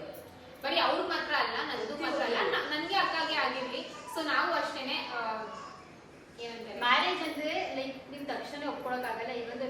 ಈಗ ಪೇರೆಂಟ್ಸ್ ಅಂದ್ರೆ ಫ್ಯಾಮಿಲಿ ಒಂದು ಡಿಸಿಷನ್ ಬಂದಾಗ, ಸೊ ಲವ್ ಮ್ಯಾರೇಜ್ ಇರಲಿ ಅರೇಂಜ್ ಮ್ಯಾರೇಜ್ ಇರಲಿ, ಒಂದು ಫ್ಯಾಮಿಲಿನ ನೋಡಿ ಸ್ವಲ್ಪ ಟೈಮ್ ತಗೊಂಡು ಯೋಚನೆ ಮಾಡ್ಬಿಟ್ಟು ಒಂದು ಡಿಸಿಷನ್ ಮಾಡಬೇಕಾಗಿರುತ್ತೆ. ಸೊ ಇದಕ್ಕೂ ಹಾಗೇನೆ ಸ್ವಲ್ಪ ಟೈಮ್ ತಗೊಂಡು ಯೋಚನೆ ಮಾಡಿದ್ವಿ, ಆ್ಯಂಡ್ ದೆನ್ ಪೂರ್ತಿ ಫ್ಯಾಮಿಲಿ ಕುತ್ಕೊಂಡು ಡಿಸೈಡ್ ಮಾಡಿದ್ವಿ. ಬಟ್ ಇವಾಗ ಫುಲ್ ಖುಷಿ ಅಲ್ಲ ಮಮ್ಮಿ? ಫುಲ್ ಖುಷಿಯಾಗಿದ್ವಿ, ಎಲ್ಲರೂ ಖುಷಿಯಾಗಿದ್ವಿ. ನಾವು ನಮ್ಮ ಮನೇಲಿ ಎಲ್ಲರೂ ಖುಷಿಯಾಗಿದ್ವಿ. ಖುಷಿಯಿಂದನೇ ಮದುವೆ ಮಾಡ್ತಾ ಇರೋದು. ಇಲ್ಲಾಂದ್ರೆ ನಮ್ಮಮ್ಮ ಇನ್ನೂ ಟೈಮ್ ತಗೊಳ್ಳೋರು ಅಥವಾ ಕ್ಯಾನ್ಸಲ್ ಮಾಡೋರು. ಬಟ್ ಈ ರೀತಿ ಅಡ್ಗೊಡೆ ಮೇಲೆ ದೀಪ ತರ ಮಾಡ್ತಾರಿಲ್ಲ, ಫುಲ್ ಖುಷಿಯಿಂದನೇ ನಾವು ಮದುವೆ ಮಾಡಿದ್ದೇವೆ. ಮಾಡ್ತಾ ಇದ್ದೀವಿ, ತುಂಬಾ ಇದೆ. ಫುಲ್ ಈ ರೀತಿ ವಿಡಿಯೋ ಎಲ್ಲ ಆಗ್ತದೆ, ಅಲ್ಲೇ ಗೊತ್ತಾಗುತ್ತೆ ನಿಮಗೆ. ಸೊ ಏನಾದ್ರು ಖುಷಿ ಇರಲಿಲ್ಲ ಅಂದ್ರೆ, ಆ ಥರ ಇರಲಿಲ್ಲ ಅಂದ್ರೆ ನಾವು ಬ್ಲಾಗ್ಸು ಮಾಡ್ತಿರ್ಲಿಲ್ಲ, ಡಿಸ್ಕ್ಲೋಸು ಮಾಡ್ತಿಲ್ಲ. ಯಾಕೆ ನಾವು ಪ್ರತಿಯೊಂದನ್ನು ಡಿಸ್ಕ್ಲೋಸ್ ಮಾಡಿದ್ದೀವಿ, ಏನು ಆ ಥರ ಮುಚ್ಚು ಮನೆಯಿಂದ ಏನು ಮಾಡಿಲ್ಲ. ಸೊ ನೆಕ್ಸ್ಟ್ ಕ್ವಶನ್ ಬಂದು, ಇದು ನಂದುಗೆ, ಇನ್ಫ್ಯಾಕ್ಟ್ ಆ ಕ್ವಶನ್ ಗೊತ್ತಾಗಲಿಲ್ಲ, ಬಟ್ ಈ ಕ್ವಶನ್ ರಿಲೇಟೆಡ್ ಇನ್ನೊಂದು ಕ್ವಶನ್ ಬಂತು. ಸೊ ನಂದುಗೆ ಏನಪ್ಪಾ ಅಂತ ಅಂದ್ರೆ, ನೀನು ಮನೇಲಿ ಫಸ್ಟ್ ಯಾರಿಗೆ ಹೇಳಿದ್ರು ಈ ವಿಷಯನ? ನಾನು ನಮ್ಮ ಅಕ್ಕಂಗೆ ಹೇಳಿದ್ದೆ. ಯಾವ ಅಕ್ಕಗೆ ಅಂತ ಹೇಳ್ತಾರೆ? ಸೊ ನಾನು ಇದು ಕೇಳ್ತೀನಿ ಒಂದ್ಸಲ. ಸೊ ನಾನು ಹೇಳಿದ್ದು ಫಸ್ಟ್ ಅಕ್ಕಂಗೆ. ಸೊ ಏನೇ ಇದೆ ನನ್ನ ಲೈಫಲ್ಲಿ ಫಸ್ಟ್ ಏನಾದ್ರು ಆದ್ರೆ ನಾನು ಫಸ್ಟ್ ಅಪ್ರೋಚ್ ಮಾಡಿದ್ರೆ ನಮ್ಮ ಅಕ್ಕಂಗೆ. ಲಚ್ಚು ಮಾಡಲ್ಲ, ಬಿಕಾಸ್ ಅವ್ರು ಸ್ವಲ್ಪ ಐಪರು. ಸೊ ಅದಕ್ಕೆ ನಾನು ಅಕ್ಕಂಗೆ ಹೇಳೋದು. ಅಂಡ್ ಅವ್ರು ಸ್ವಲ್ಪ ಅಟ್ಲೀಸ್ಟ್ ಅವಳು ಕರೆಕ್ಟಾಗಿ ಪಾಯಿಂಟ್ ಹೇಳ್ತಾಳೆ, ಅದಕ್ಕೆ ಪೇಷನ್ಸ್ ತುಂಬಾ ಕಡಿಮೆ ಇದೆ ನಮ್ಮ ಲಚ್ಚುಗೆ. ಬಾಣನೇ ಬಿಟ್ಬಿಡ್ತಾರಿಲ್ಲ. ಎದುರುಗಡೆ ಇರೋದು ಕೇಳಿಸ್ಕೊಳ್ಳೋದು ಅಂದ್ರೆ ಸ್ವಲ್ಪ ನಮ್ಮ ಅಕ್ಕನೇ. ನಾವು 3 ಜನ ಹೇಳ್ಬೇಕಂದ್ರೆ, ಸೊ ಫಸ್ಟ್ ಅಪ್ರೋಚ್ ಮಾಡಿದ ಅಕ್ಕ, ಆಮೇಲೆ ಒಬ್ಬೊಬ್ರಿಗೆ ಹಿಂಗೆ ಅಪ್ರೋಚ್ ಮಾಡಿದೆ. ಸೊ ನನ್ನ ಲಚ್ಚಿಗೆ ಅಪ್ರೋಚ್ ಮಾಡಿದೆ. ನಂದು ನನಗೆ ಇಲ್ಲಿವರೆಗೂ ಅಪ್ರೋಚ್ ಸ್ವಲ್ಪ ಎಲ್ರಿಗೂ ಅಪ್ರೋಚ್ ಮಾಡಿದ್ದು ಸುಳ್ಳು. ನನಗೆ ಇಲ್ಲಿವರೆಗೂ ಹೇಳಿಲ್ಲ ಗೈಸ್. ನಾನು ಅದೇ ಮಿಕ್ಕಿದೆಲ್ಲರಿಗೂ ಹೇಳಿದೆ. ಹಾ, ನನ್ನ ಬಿಟ್ಟು ಎಲ್ರಿಗೂ ಹೇಳಿದ್ದಾರೆ. ಅದಕ್ಕೆ ರೀಸನ್ ಏನು? ಇಂಪಾರ್ಟೆಂಟ್ ರೀಸನ್, ಬಾಯಿ ಬಂದಾಗ ಬೈತಾಳೆ. ಆಬ್ವಿಯಸ್ಲಿ ಅಕ್ಕ ಅಂತಂದ್ರೆ ಒಂದ್ ಸ್ವಲ್ಪ ಇಮೋಷನ್ಸ್ ಇದ್ದೇ ಇರುತ್ತಲ್ವಾ. ಸೊ ಆ ರೀತಿ ಮೇ ಬಿ ಅಕ್ಕ ಬೇರೆ ರೀತಿ ತೋರಿಸ್ತಾಳೆ, ನಾನು ಬೇರೆ ರೀತಿ ತೋರಿಸ್ತೀನಿ ಅಷ್ಟೇ, ಏನಿಲ್ಲ. ಓಕೆನಾ? ಸೊ ನಾನು ಸ್ವಲ್ಪ chill person maybe. Next question. So next question ಬಂದು, ಇದು ನಂದುಗೆ, ಇದು ಕೂಡ. So how are you managing both ಮನೆ ಕಟ್ಟೋದು ಮತ್ತೆ ಮದುವೆ ಹೇಗ್ ಮ್ಯಾನೇಜ್ ಮಾಡ್ತೀವಿ? ಸೊ ಮನೆ ಕಟ್ಟೋದು ಹಾಗೂ ಮದುವೆ ಎರಡು ಹೇಗ್ ಮ್ಯಾನೇಜ್ ಮಾಡ್ತಾ ಇದೆಯಾ ಅಂತ. ಸೊ ಫಸ್ಟ್ ಮನೆ ಕಟ್ಟೋದು ಹೇಳ್ತೀನಿ. ಮನೆ ಕಟ್ಟೋದಂದ್ರೆ ನಾವು ಮೇಜರ್ ರೆಸ್ಪಾನ್ಸಿಬಿಲಿಟೀಸ್ ಇದೆಯಲ್ಲ, ಅದು ಇವಾಗ ಅರುಣ್ ಮತ್ತೆ ಜಿಜು ತಗೊಂಡಿರೋದು. ಬಿಕಾಸ್ ಆಬ್ವಿಯಸ್ಲಿ ಓಡಾಡಕ್ಕಾಗಲ್ಲ, ಮದುವೆ ತುಂಬಾ ಹತ್ರ ಬಂದಿರೋದ್ರಿಂದ. ಪ್ಲಸ್ ನನ್ಗೆ ಆಫೀಸ್ ಕೆಲಸನೂ ಇದೆ, ಪ್ಲಸ್ ಮೋನ್ಗೂ ಆಫೀಸ್ ಕೆಲಸ ಇದೆ. ತುಂಬಾ ಜನ ಕೇಳ್ತಾರೆ ಯಾಕೆ ಮೋನ್ ಇನ್ವಾಲ್ವ್ ಆಗ್ತಾರೆ, ಇಲ್ಲ ಆಗ್ತಾ ಇದ್ದೇನೆ. ಬಟ್ ಇಬ್ರಿಗೂ ಆಫೀಸ್ ಇರೋದ್ರಿಂದ ಇವಾಗ ಮೇಜರ್ ಕೆಲಸ ಇದೆಯಲ್ಲ, ಏನಾದ್ರು ತಗೊಬರೋದು, ಸ್ವಿಚ್ ಬೋರ್ಡ್ಸ್ ಆಗಲಿ, ಇಲ್ಲ ನಟ್ಸ್ಗಳಾಗಲಿ, ಏನಾಗೇ ಆಗಲಿ, ಅರುಣ್ ಮತ್ತೆ ಜಿಜುನ ರೆಸ್ಪಾನ್ಸಿಬಿಲಿಟಿ ತಗೋತಾ ಇರೋದು. ಸೊ ಈ ತರ ಇಷ್ಟು ಮ್ಯಾನೇಜ್ ಮಾಡ್ಕೊಂಡು ಬಂದಿದ್ದೀನಿ ಅಂದ್ರೆ ಅಟ್ಲೀಸ್ಟ್ ಈ ಮದುವೆ ಟೈಮಲ್ಲಿ ಅಂದ್ರೆ ಜಿಜು ಮತ್ತೆ ಅರುಣಿಂದಾನೆ. ಆ್ಯಂಡ್ ಮದುವೆ ಹೇಗೆ ಮ್ಯಾನೇಜ್ ಮಾಡ್ತಾ ಇದ್ದೀನಿ ಅಂದರೆ ಹಂಗೇನೆ ಲಾಗ್ ಔಟ್ ಮಾಡೋದು, ಹೋಗೋದು ಶಾಪಿಂಗ್ಗೆ, ಲಾಗ್ ಔಟ್ ಮಾಡೋದು, ದಿನ ಹಂಗೆ ಮಾಡ್ತೀವಿ. ವೀಕೆಂಡ್ಸಲ್ಲಂತೂ ಎಷ್ಟೇ ಚಿಕ್ಕಪೇಟೆ ರಶ್ ಇರಲಿ, ಬರೀ 2 ಐಟಮ್ ತೊಗೊಳಕ್ಕಾಗ್ಲಿ ನಾವು ಹೋಗ್ತಾ ಇರ್ತೀವಿ ಚಿಕ್ಕಪೇಟೆಗೆ ಎವ್ರಿ ವೀಕೆಂಡು. ನಮ್ಮ ಶಾಪಿಂಗ್ ಅಂದರೆ ನಮ್ಮದು ಬರೀ 2 days 3 days ಇದ್ದರೆ ಶಾಪಿಂಗ್ ಫುಲ್ ಮುಗ್ದೋಗುತ್ತೆ. ಬಟ್ ಚಿಕ್ಕಪೇಟೆ ತುಂಬ ಕ್ರೌಡೆಡ್ ಇದೆ ಇವಾಗ ಮದುವೆ ಸೀಸನ್ ಇರೋದ್ರಿಂದ. ಸೊ ಹೀಗೆ ಮ್ಯಾನೇಜ್ ಮಾಡ್ತಾ ಇದ್ವಿ, ಲೈಕ್ ಲಾಗ್ ಔಟ್ ಮಾಡೋದು, ಹೋಗೋದು, ಸ್ವಲ್ಪ ಫ್ರೀ ಟೈಮ್ ಆದರೆ ಸರಿ ಇವತ್ತು ಇದು ತೊಗೊಳ್ಳೋಣ ಅದು ತೊಗೊಳ್ಳೋಣ. ಸೊ ಹಾಗಾಗಿ ನಡೀತಾ ಇದೆ. ಯಾಕಂದರೆ ಆಫೀಸಲ್ಲಿ ಲೀವ್ಸ್ ತೊಗೊಳಕ್ಕಾಗಲ್ಲ, ತುಂಬ ಸ್ಟ್ರಿಕ್ಟ್ ಆಗಿದೆ. ಇವಾಗ ತುಂಬ ಲೇ ಆಫ್ ಆಗ್ತಾ ಇದೆ ಬಿಕಾಸ್ ಆಫ್ ವಾರ್. ಸೊ ಯಾವುದೇ ಥರದ ಜಾಬ್ಗೆ ನಾವು ರಿಸ್ಕ್ ತಗೊಳ್ದಲ್ಲೇ ಹಂಗೆ ನಡೆಸ್ಕೊತಾ ಇದ್ದೀವಿ ನಾನು ಮೂವರು. ಬಿಕಾಸ್ ನಮ್ಮ ಫ್ಯಾಮಿಲಿ ಇದೆಯಲ್ಲ, ಈ ಮದುವೆದಾಗಲಿ ನಮ್ಮ ಮಮ್ಮಿ ಅಕ್ಕ ಲಚ್ಚು ತುಂಬಾ ಓಡಾಡ್ತಾ ಇದ್ದಾರೆ. ಅಂಗಡಿ ಇವಾಗ ತುಂಬ ಜನ ಕೇಳ್ತಿದ್ದೀರ ಅಂಗಡಿಗೆ ಹೋಗ್ತಾ ಇಲ್ಲ. ನಾನು ಆಲ್ಮೋಸ್ಟ್ ಒಂದು 15-20 ಡೇಸಿಂದ ಕರೆಕ್ಟಾಗಿ ಅಂಗಡಿಗೆ ಹೋಗ್ತಾ ಇಲ್ಲ. ಹಾರ್ಡ್ಲಿ 3-4 days ಹೋಗಿದ್ದೀನಿ ಅದರಲ್ಲಿ. ಬಿಕಾಸ್ ನಾನು ಅನ್ಕೊಂಡಿದ್ದೆ ನನ್ನ ಮದುವೆ ಬಂದಾಗ ಅಟ್ಲೀಸ್ಟ್ ಒಂದು 15 days ನಾನು ಮನೇಲೇ ಇರ್ತೀನಿ. ಮದುವೆ ಎಲ್ಲ ಫಸ್ಟೇ 2019 or 20 ಅರೌಂಡೇ ಮಾಡಿಸ್ಕೊಂಡ್ಬಿಟ್ಟಿದ್ದೆ ನಾನು. ಆ್ಯಂಡ್ ಸೀರೆಗಳು ಏನು ಅಷ್ಟೊಂದು ತೆಗ್ದಿಲ್ಲ, ಅಂದರೆ ಗಂಡು ಕಡೆಯಿಂದ ಏನು ಬರಬೇಕಾಗಿದ್ದು ಅಷ್ಟೇ. ಅದ್ರ ಬಿಟ್ಟು ನಮ್ಮ ಮಮ್ಮಿ ಒಂದು ಸೀರೆ, ಅಕ್ಕ ಅಂದರೆ ಅಷ್ಟೊಂದು ಸೀರೆ ಏನು ಕೊಡ್ತಾರಲ್ಲ ಅಷ್ಟು ನೀವು ಇದ್ದಾಗ, ಸೊ ಆ ಥರ ಸೀರೆನೇ ಅದನ್ನೇ ಮ್ಯಾನೇಜ್ ಮಾಡ್ಕೊಂಡ್ವಿ. ಏನು ಅಷ್ಟೊಂದು ಶಾಪಿಂಗ್ ಇಲ್ಲ ಸೀರೆದು. ಇನ್ನು ಮದ್ವೆದಂದ್ರೆ ಆಕ್ಚುಯಲ್ ಖರ್ಚು, ಮಂಟಪದಾಗ್ಲಿ, ಊಟದಾಗ್ಲಿ, ಇನ್ನ ಏನೇನೋ ತುಂಬಾ ಇರುತ್ತಲ್ಲ, ಕೊಡೋರ್ಗೆ ಏನೇನೋ ಇರುತ್ತಲ್ಲ, ಸೀರೆ ಆಗ್ಲಿ, ಸೊ ಅದೆಲ್ಲ ನಾವು ಮಮ್ಮಿ ಡ್ಯಾಡಿನ ಮ್ಯಾನೇಜ್ ಮಾಡಿದೀವಿ. ಅಂಡ್ ಮೋಹನ್ ಕಡೆನೂ ಫೋಟೋಗ್ರಫಿ, ಪ್ರೀ ವೆಡ್ಡಿಂಗ್ ಫೋಟೋಶೂಟ್ಸ್ ಅದೆಲ್ಲ ಮೋಹನ್ ಅವ್ರು ಮ್ಯಾನೇಜ್ ಮಾಡ್ತಾರೆ. ಪ್ರೀ ವೆಡ್ಡಿಂಗು, ಮದ್ವೆ ಪ್ರತಿ ಒಂದು ಕಂಪ್ಲೀಟ್ ಫೋಟೋಶೂಟ್ಸ್ ಎಲ್ಲ ಮೋಹನೇ ಮ್ಯಾನೇಜ್ ಮಾಡ್ತೀವಿ. ನೆಕ್ಸ್ಟ್ ಕ್ವಶನ್ ಬಂದು, ನಂದು ನೀ ಇವಾಗ ಮದ್ವೆ ಆದ್ಮೇಲೆ ಹೊಸ ಮನೆಗೆ ಶಿಫ್ಟ್ ಆಗ್ತೀಯಾ ಅಥವಾ ಲೈಕ್ ಇವಾಗ ಏನ್ ಇದಾರಲ್ಲ ಅವ್ರು ಆ ಮನೆಗೆ ಶಿಫ್ಟ್ ಆಗ್ತೀಯಾ? ಲೈಕ್ ಏನ್ ಪ್ಲಾನ್ಸ್ ಮದ್ವೆ ಹೊಸ ಮನೆಗೆ ಶಿಫ್ಟ್ ಆಗ್ಬೇಕಾ ಹೇಗೆ ಅಂತ? ಸೊ ಇವಾಗ ಮದ್ವೆ ಆದ್ಮೇಲೆ ನಾನು ಮೋಹನ್ ಮನೆಗೆ ಶಿಫ್ಟ್ ಆಗೋದು. ಅಂಡ್ ಹೊಸ ಮನೆಗೆ ಯಾಕೆ ಶಿಫ್ಟ್ ಆಗಲ್ಲ ಅಂತ ತುಂಬಾ ಜನ ಕೇಳ್ತಾರೆ. ದ ರೀಸನ್ ಇಸ್ ಹೊಸ ಮನೆದು ಇನ್ನ ನಾವು ಡಿಸೈಡ್ ಮಾಡಿಲ್ಲ, ಪ್ರಾಬ್ಲಿ ರೆಂಟ್ ಕೊಡ್ತೀವೋ ಇಲ್ಲ ನಾವೇ ಇರ್ತೀವೋ, ಸೊ ನೋಡ್ಬೇಕು. ಬಿಕಾಸ್ ಅದನ್ನ ಕಂಪ್ಲೀಟ್ ಮಾಡಕ್ಕೆ ಇನ್ನ ತುಂಬಾನೇ ದುಡ್ಡು ಬೇಕು. ಸೊ ಅತಿ ಶೀಘ್ರದಲ್ಲಂತೂ ಮನೆ ನಮ್ದಂತೂ ಕಂಪ್ಲೀಟ್ ಆಗಲ್ಲ. ಸೊ ಅದಕ್ಕೆ we will take some time and decide ಇದ್ರ ಬಗ್ಗೆ. ಅಲ್ಲಿ ಇರ್ತೀವಾ ಇಲ್ಲ ಮೋಹನ್ ಮನೇಲಿ ಇನ್ನ ಒಂದು ವರ್ಷ ಇರ್ತೀವಾ ಅಂತ ನೋಡ್ಬೇಕು. ಆ ಮನೆನೂ ಮೋಹನ್ ಮನೆ ಇಬ್ರು ಸೇರಿ ನಾವಿಬ್ರು ಸೇರಿ ಆಬ್ವಿಯಸ್ಲಿ ಕಟ್ತಾ ಇರೋದು. ಬಟ್ ಹೇಳ್ತಿರೋದು ಲೈಕ್ ಇವಾಗ ಡಿಫ್ರೆನ್ಸ್ ಹೇಳ್ಬೇಕು ಅಂದ್ರೆ ನಿಮಗೆ ಕನ್ಫ್ಯೂಸ್ ಆಗಬಾರ್ದು ಅಂತ ಇಲ್ಲಿ ಸಿಂಪಲ್ ಆಗಿರುತ್ತೆ. ಸೊ ಇವಾಗ ಹೊಸ ಮನೆ ನೀನ್ ಮೋಹನಕ್ಕೆ ಹೇಳ್ಬೇಕಾದ್ರೆ ಲೈಕ್ ಅವ್ರು ಸಪೋರ್ಟಿವ್ ಆಗಿದ್ರಾ ಅಥವಾ ಹೇಗೆ? ಲೈಕ್ ನೀನ್ ಹೇಳ್ದಲ್ಲ ಅಕ್ಕ ತಂಗಿ ಸೇರಿಸ್ಬಿಟ್ಟು ನಾವು ಕಟ್ತಾ ಇದೀವಿ ಒಂದು ಬಿಲ್ಡಿಂಗ್ ಅಲ್ಲಿ ಒಬ್ಬೊಬ್ರು ಫ್ಲೋರ್ ಅಂತ. ಸೊ ಅವಾಗ ಮೋಹನ್ ಸಪೋರ್ಟಿವ್ ಆಗಿದ್ರಾ ಹೇಗೆ? ಅವ್ರ ಒಪಿನಿಯನ್ ಏನಿತ್ತು? ಅವ್ರ ಒಪಿನಿಯನ್ ಲೈಕ್ ಇವಾಗ ಸದ್ಯಕ್ಕೆ ಅವನೇ ಮೋಹನ್ ಹೇಳಿದ್ರು ಲೈಕ್ ಇನ್ನು 1 or 2 years ಇರು, ಸ್ವಲ್ಪ ಇಲ್ಲ ನಾವೇ ಮಾಡೋಣ ಆರಾಮಾಗಿ, ವಿಲ್ ಟೇಕ್ ಸಮ್ ಟೈಮ್, ಅಷ್ಟು ಪ್ರೆಷರ್ ತಗೋಬೇಡ ಇವಾಗಲೇ ಚಿಕ್ಕ ವಯಸ್ಸಿಗೆ, ಇನ್ನ ನಮಗೆ ತುಂಬಾ ಬಾಳಿ ಬದುಕಿನ ತುಂಬಾ ಟೈಮ್ ಇದೆ ಅಂತ. ಸೊ ಅದೇ ನಾನು ಇಲ್ಲ ನಾ ಮಾಡೋಣ ಅಂತ ಸ್ವಲ್ಪ ಹಠ ಹಿಡಿದೆ. ಸೊ ಮೋಹನ್ ಬೆಸ್ಟ್ ಪಾರ್ಟ್ ಏನಂದ್ರೆ ಈ ವಿಲ್ ನೆವರ್ ರಿಫ್ಯೂಸ್ ಮೀ. ಇಲ್ಲ ಮಾಡಬೇಡ, ಹಂಗೆ ಮಾಡಬೇಡ, ಹಿಂಗೆ ಮಾಡಬೇಡ ಇಲ್ಲ ಯಾವತ್ತೂ ಹೇಳಲ್ಲ. ಸೊ ಈ ವಾಸ್ ವೆರಿ ಸಪೋರ್ಟಿವ್. ಒಪ್ಕೊಂಡಾದ್ಮೇಲೂ ಇವಾಗಲೂ ತುಂಬಾ ಸಪೋರ್ಟಿವ್ ಆಗಿದ್ದಾರೆ ಮನೆ ಕನ್ಸ್ಟ್ರಕ್ಷನ್ ಇಂದ. ಹಾಗೆ ನಡೀತಾ ಇದೆ. ಓಕೆ, ಸೊ ಎಸ್, ನಂದು ನೆಕ್ಸ್ಟ್ ಕ್ವಶನ್ ಬಂದು, ಮೋಹನ್ ಅವರ ಕ್ವಾಲಿಫಿಕೇಶನ್ ಏನು ಮತ್ತೆ ಅವ್ರು ಇವಾಗ ಏನ್ ಕೆಲಸ ಮಾಡ್ತಿದ್ದಾರೆ? ಸೊ ಮೋಹನ್ PSc ಕಂಪ್ಲೀಟ್ ಮಾಡ್ಕೊಂಡಿದ್ದಾರೆ ಅಂಡ್ ಅವರು ಕೆಲಸ ಮಾಡ್ತಿರೋದು ಒಂದು fintech company. So company name ಕೇಳ್ಬಿಡಿ, ಡಿಸ್ಕ್ಲೋಸ್ ಮಾಡಕ್ಕಾಗಲ್ಲ. ಅಂಡ್ ಸಂಬಳ ಕೂಡ ಕೇಳ್ತೀರಾ ಮೋಹನ್ಗೆ ಸಂಬಳ ಏನು ಅಂತ? ಅದು ಅದಂತೂ ಪರ್ಸನಲ್ ಇರುತ್ತೆ, ಸೊ ಅದೆಲ್ಲ ಹೇಳಕ್ಕಾಗಲ್ಲ ಆಬ್ವಿಯಸ್ಲಿ. ಬಟ್ ಬೇಸಿಕ್ ಇನ್ಫಾರ್ಮೇಶನ್ ಏನಿದೆ ಅದು ಕೊಡ್ತೀವಿ. ಹೆಣ್ಮಕ್ಳು ವಯಸ್ಸು ಗಂಡ್ಮಕ್ಳು ಸಂಬಳ ಕೇಳಬಾರ್ದು. ಅಕ್ಕ 40 years ಅಂತ ನಾವು ಎಲ್ಲೂ ಇವಾಗ ಡಿಪೆಂಡ್ ಮಾಡೇ ಇಲ್ಲ, ಗೊತ್ತಾ ನಿಮ್ಗೆ? So yes, 38. And next question ಬಂದು, ಇದು ಕೂಡ ನಂದುಗೇನೆ. ಸೊ ನಂದು ಇವಾಗ ನೀನು ನೀನ್ ಎಲ್ಲ ನಾವು ಕೇಳಿದ್ರೆ ಮತ್ತೆ ನಮ್ಮನೆ ಕೂರಿಸ್ಕೊಂಡೆ. ಇವಾಗ ಮದ್ವೆ ನಂದುದಲ್ವಾ, ಅದಕ್ಕೆ. ಸೊ ನೆಕ್ಸ್ಟ್ ಕ್ವಶನ್ ಬಂದು, ನಂದು ನೀನು ಇವಾಗ ಮದ್ವೆ ಆದ್ಮೇಲೆ ಡ್ಯಾಡಿಗೆ ಹೆಲ್ಪ್ ಮಾಡ್ತಿದ್ದಲ್ಲ ನಮ್ಮ ದೋಸೆ ಅಂಗಡಿಲಿ, ಅದು ಕ್ವಿಟ್ ಮಾಡ್ತೀಯಾ ಅಥವಾ ಹೇಗೆ? ಏನ್ ಪ್ಲಾನ್ಸ್? ಡ್ಯಾಡಿ ಬಿಸ್ನೆಸ್ ಹೇಗೆ ನೋಡ್ಕೋತೀಯಾ ಅಂತ? ಸೊ ಇದು ನಾನು ಮೋಹನ್ ತುಂಬಾನೇ ಮುಂಚೆ ಡಿಸೈಡ್ ಮಾಡ್ಕೊಂಡಿದ್ವಿ. ನಮ್ದು ಏನ್ ಅಂಗಡಿ ಇದೆಯಲ್ಲ, ನಮ್ ರೂಟ್ಸ್ ಏನಿದೆ ಅದು ಯಾವತ್ತೂ ಬಿಟ್ಕೊಡಕ್ ಆಗಲ್ಲ. ಅಂಡ್ ಹಂಗೆ ಮ್ಯಾನೇಜ್ ಮಾಡ್ತೀವಿ. ಮದ್ವೆ ಆಗಿ I think 1 or 2 weeks break ತಗೋತೀವಿ ಆಬ್ವಿಯಸ್ಲಿ. ಬಟ್ ಆದ್ಮೇಲೆ ನಮ್ಮ ಅಂಗಡಿಗೆ ನಾನು ರೆಸ್ಯೂಮ್ ಮಾಡ್ತೀನಿ. ಅಂಡ್ ಇವಾಗಲೂ ಹೇಳ್ಬೇಕಾದ್ರೆ ಮೋಹನ್ ತುಂಬಾ ಬಂದ್ಬಿಟ್ಟು ಅಂದ್ರೆ ಮನೇಲಿ ತುಂಬಾ ಹುಡುಗರು ಇರಲಿಲ್ಲ, ಅವ್ರ ರಜೆಗೆ ಹೋಗಿದ್ರು, ಅವ್ರ ಊರಿಗೆ ಹೋಗಿದ್ರು. ಸೊ ಅವಾಗ ತುಂಬಾ ಮಂದಿ ಹೆಲ್ಪ್ ಮಾಡ್ತಾನೆ. ಸೊ ತುಂಬಾ ಜನ ಕೇಳ್ಬೋದು ಮೋಹನ್ ಹೆಲ್ಪ್ ಮಾಡಲ್ಲ, ಅವ್ನಿಗೆ ಹೇಗೆ ಸಪೋರ್ಟ್ ಮಾಡ್ತಾರೆ? ಹಾಗೆ ಇಲ್ಲ ಅವ್ನು ತುಂಬಾ ಸಪೋರ್ಟಿವ್ ಇದ್ದಾನೆ ನನ್ನ ಡ್ರೀಮ್ಸ್ ಅಂದ್ರೆ. ಅಂಡ್ ನನ್ನ ಡ್ರೀಮ್ಸ್ ಅಂದ್ರೆ ಇಟ್ಸ್ ಲೈಕ್ ಅವ್ನ ಡ್ರೀಮ್ಸ್ ಅವ್ನಿಗೂ ಅವ್ನ ಡ್ರೀಮ್ಸ್ ತರಾನೇ ತುಂಬಾ. ನನ್ನ ಡ್ರೀಮ್ಸ್ ಅಂದ್ರೆ ಮೋಹನ್ಗೂ ಅವ್ರ ಡ್ರೀಮ್ಸ್ ತರಾನೇ, ಅದು ತುಂಬಾ ಸಪೋರ್ಟಿವ್ ಆಗಿದ್ದಾರೆ. ಸೊ ಈ ನಮ್ಮ ಅಂಗಡಿ ವಿಷಯ ಅಂದ್ರೆ ತುಂಬಾನೇ ಸಪೋರ್ಟಿವ್ ಆಗಿದ್ದಾರೆ. ಸೊ ನಾನು ಬರ್ತೀನಿ, ಕೆಲಸ ಮಾಡ್ತೀನಿ, ನಮ್ಮ ಅಂಗಡಿಲಿ ಏನಿದೆ, ಬಿಕಾಸ್ ಅದು ನಮ್ದು ಯಾವತ್ತೂ ಬಿಟ್ಕೊಡಕ್ ಆಗಲ್ಲ. ಸೊ ಎಸ್, ಇದಾಯ್ತು. ಅಂಡ್ ನೀನು ಮನೆ ಮತ್ತೆ ಮದುವೆ ಎರಡರದ್ದು ಖರ್ಚು ಏನಿರುತ್ತಲ್ಲ ಅದು ಹೇಗೆ ಮ್ಯಾನೇಜ್ ಮಾಡ್ತಾ ಇದೀಯಾ ಅಂತ? ಲೈಕ್ ಮದುವೆಗೆ ಪೂರ್ತಿ ಮಮ್ಮಿ ಮೇಲೆ ಡಿಪೆಂಡ್ ಆಗಿದ್ಯಾ ಅಥವಾ ನೀನು ಮತ್ತೆ ಮೋಹನ್ ಸೇರ್ಕೊಂಡು ಮಾಡ್ತಾ ಇದ್ದೀರಾ? Like how are you managing both house and ಮದುವೆ ಎರಡೂ? ಸೊ ಹೌಸ್ ಏನಂದ್ರೆ ನಮ್ಮ ಮಮ್ಮಿ ಸ್ವಲ್ಪ ಹೆಲ್ಪ್ ಮಾಡಿದ್ದಾರೆ ನನಗೆ ಹೌಸ್ ಕನ್ಸ್ಟ್ರಕ್ಷನ್ಗೆ. ಆ್ಯಂಡ್ ತುಂಬ ನಾನು ಲೋನ್ ತೊಗೊಂಡಿದ್ದೀನಿ, ತುಂಬ ಜಾಸ್ತಿ ಲೋನ್ ತೊಗೊಂಡ್ಬಿಟ್ಟಿದ್ದೀನಿ. ಸೊ ಅದರಲ್ಲೇ ಮತ್ತೆ ನನ್ನ ಸ್ಯಾಲ್ರಿ ಏನಿರುತ್ತೆ, ಸೊ ಹಾಗಾಗಿ ಮತ್ತೆ ಮೋಹನ್ ಸ್ಯಾಲ್ರಿ ಏನಿದೆ, ಸೊ ನಾವು ಹಂಗೆ ಮ್ಯಾನೇಜ್ ಮಾಡ್ತಾ ಇದ್ದೀವಿ ಕನ್ಸ್ಟ್ರಕ್ಷನ್ದು. ಆ್ಯಂಡ್ ಇವಾಗ ಹೇಳಬೇಕು ಅಂದರೆ ಮದುವೆ ಟೈಮ್ ಅಂದರೆ ತುಂಬಾ ಟೈಟ್ ಆಗಿಬಿಟ್ಟಿದೆ ನಮ್ಮ ಸಿಚುವೇಶನು. ಮದುವೆ ಹೇಗೆ ಮ್ಯಾನೇಜ್ ಮಾಡ್ತಿದ್ದೀವಿ ಅಂದರೆ, ನಾನು ತುಂಬ ವರ್ಷ ಮುಂಚೆನೇ ಐ ಥಿಂಕ್ 2019 or 20 ಅವಾಗಲೇ ನಾನು ನಂದು ಮದುವೆದು ಪ್ರತಿಯೊಂದು ಒಡವೆನೂ ಮಾಡಿಸ್ಕೊಂಡಿದ್ದೆ. ಸೊ ಅದು ಒಂದು ಸದ್ಯಕ್ಕೆ ತಲೆನೋವಿಲ್ಲ.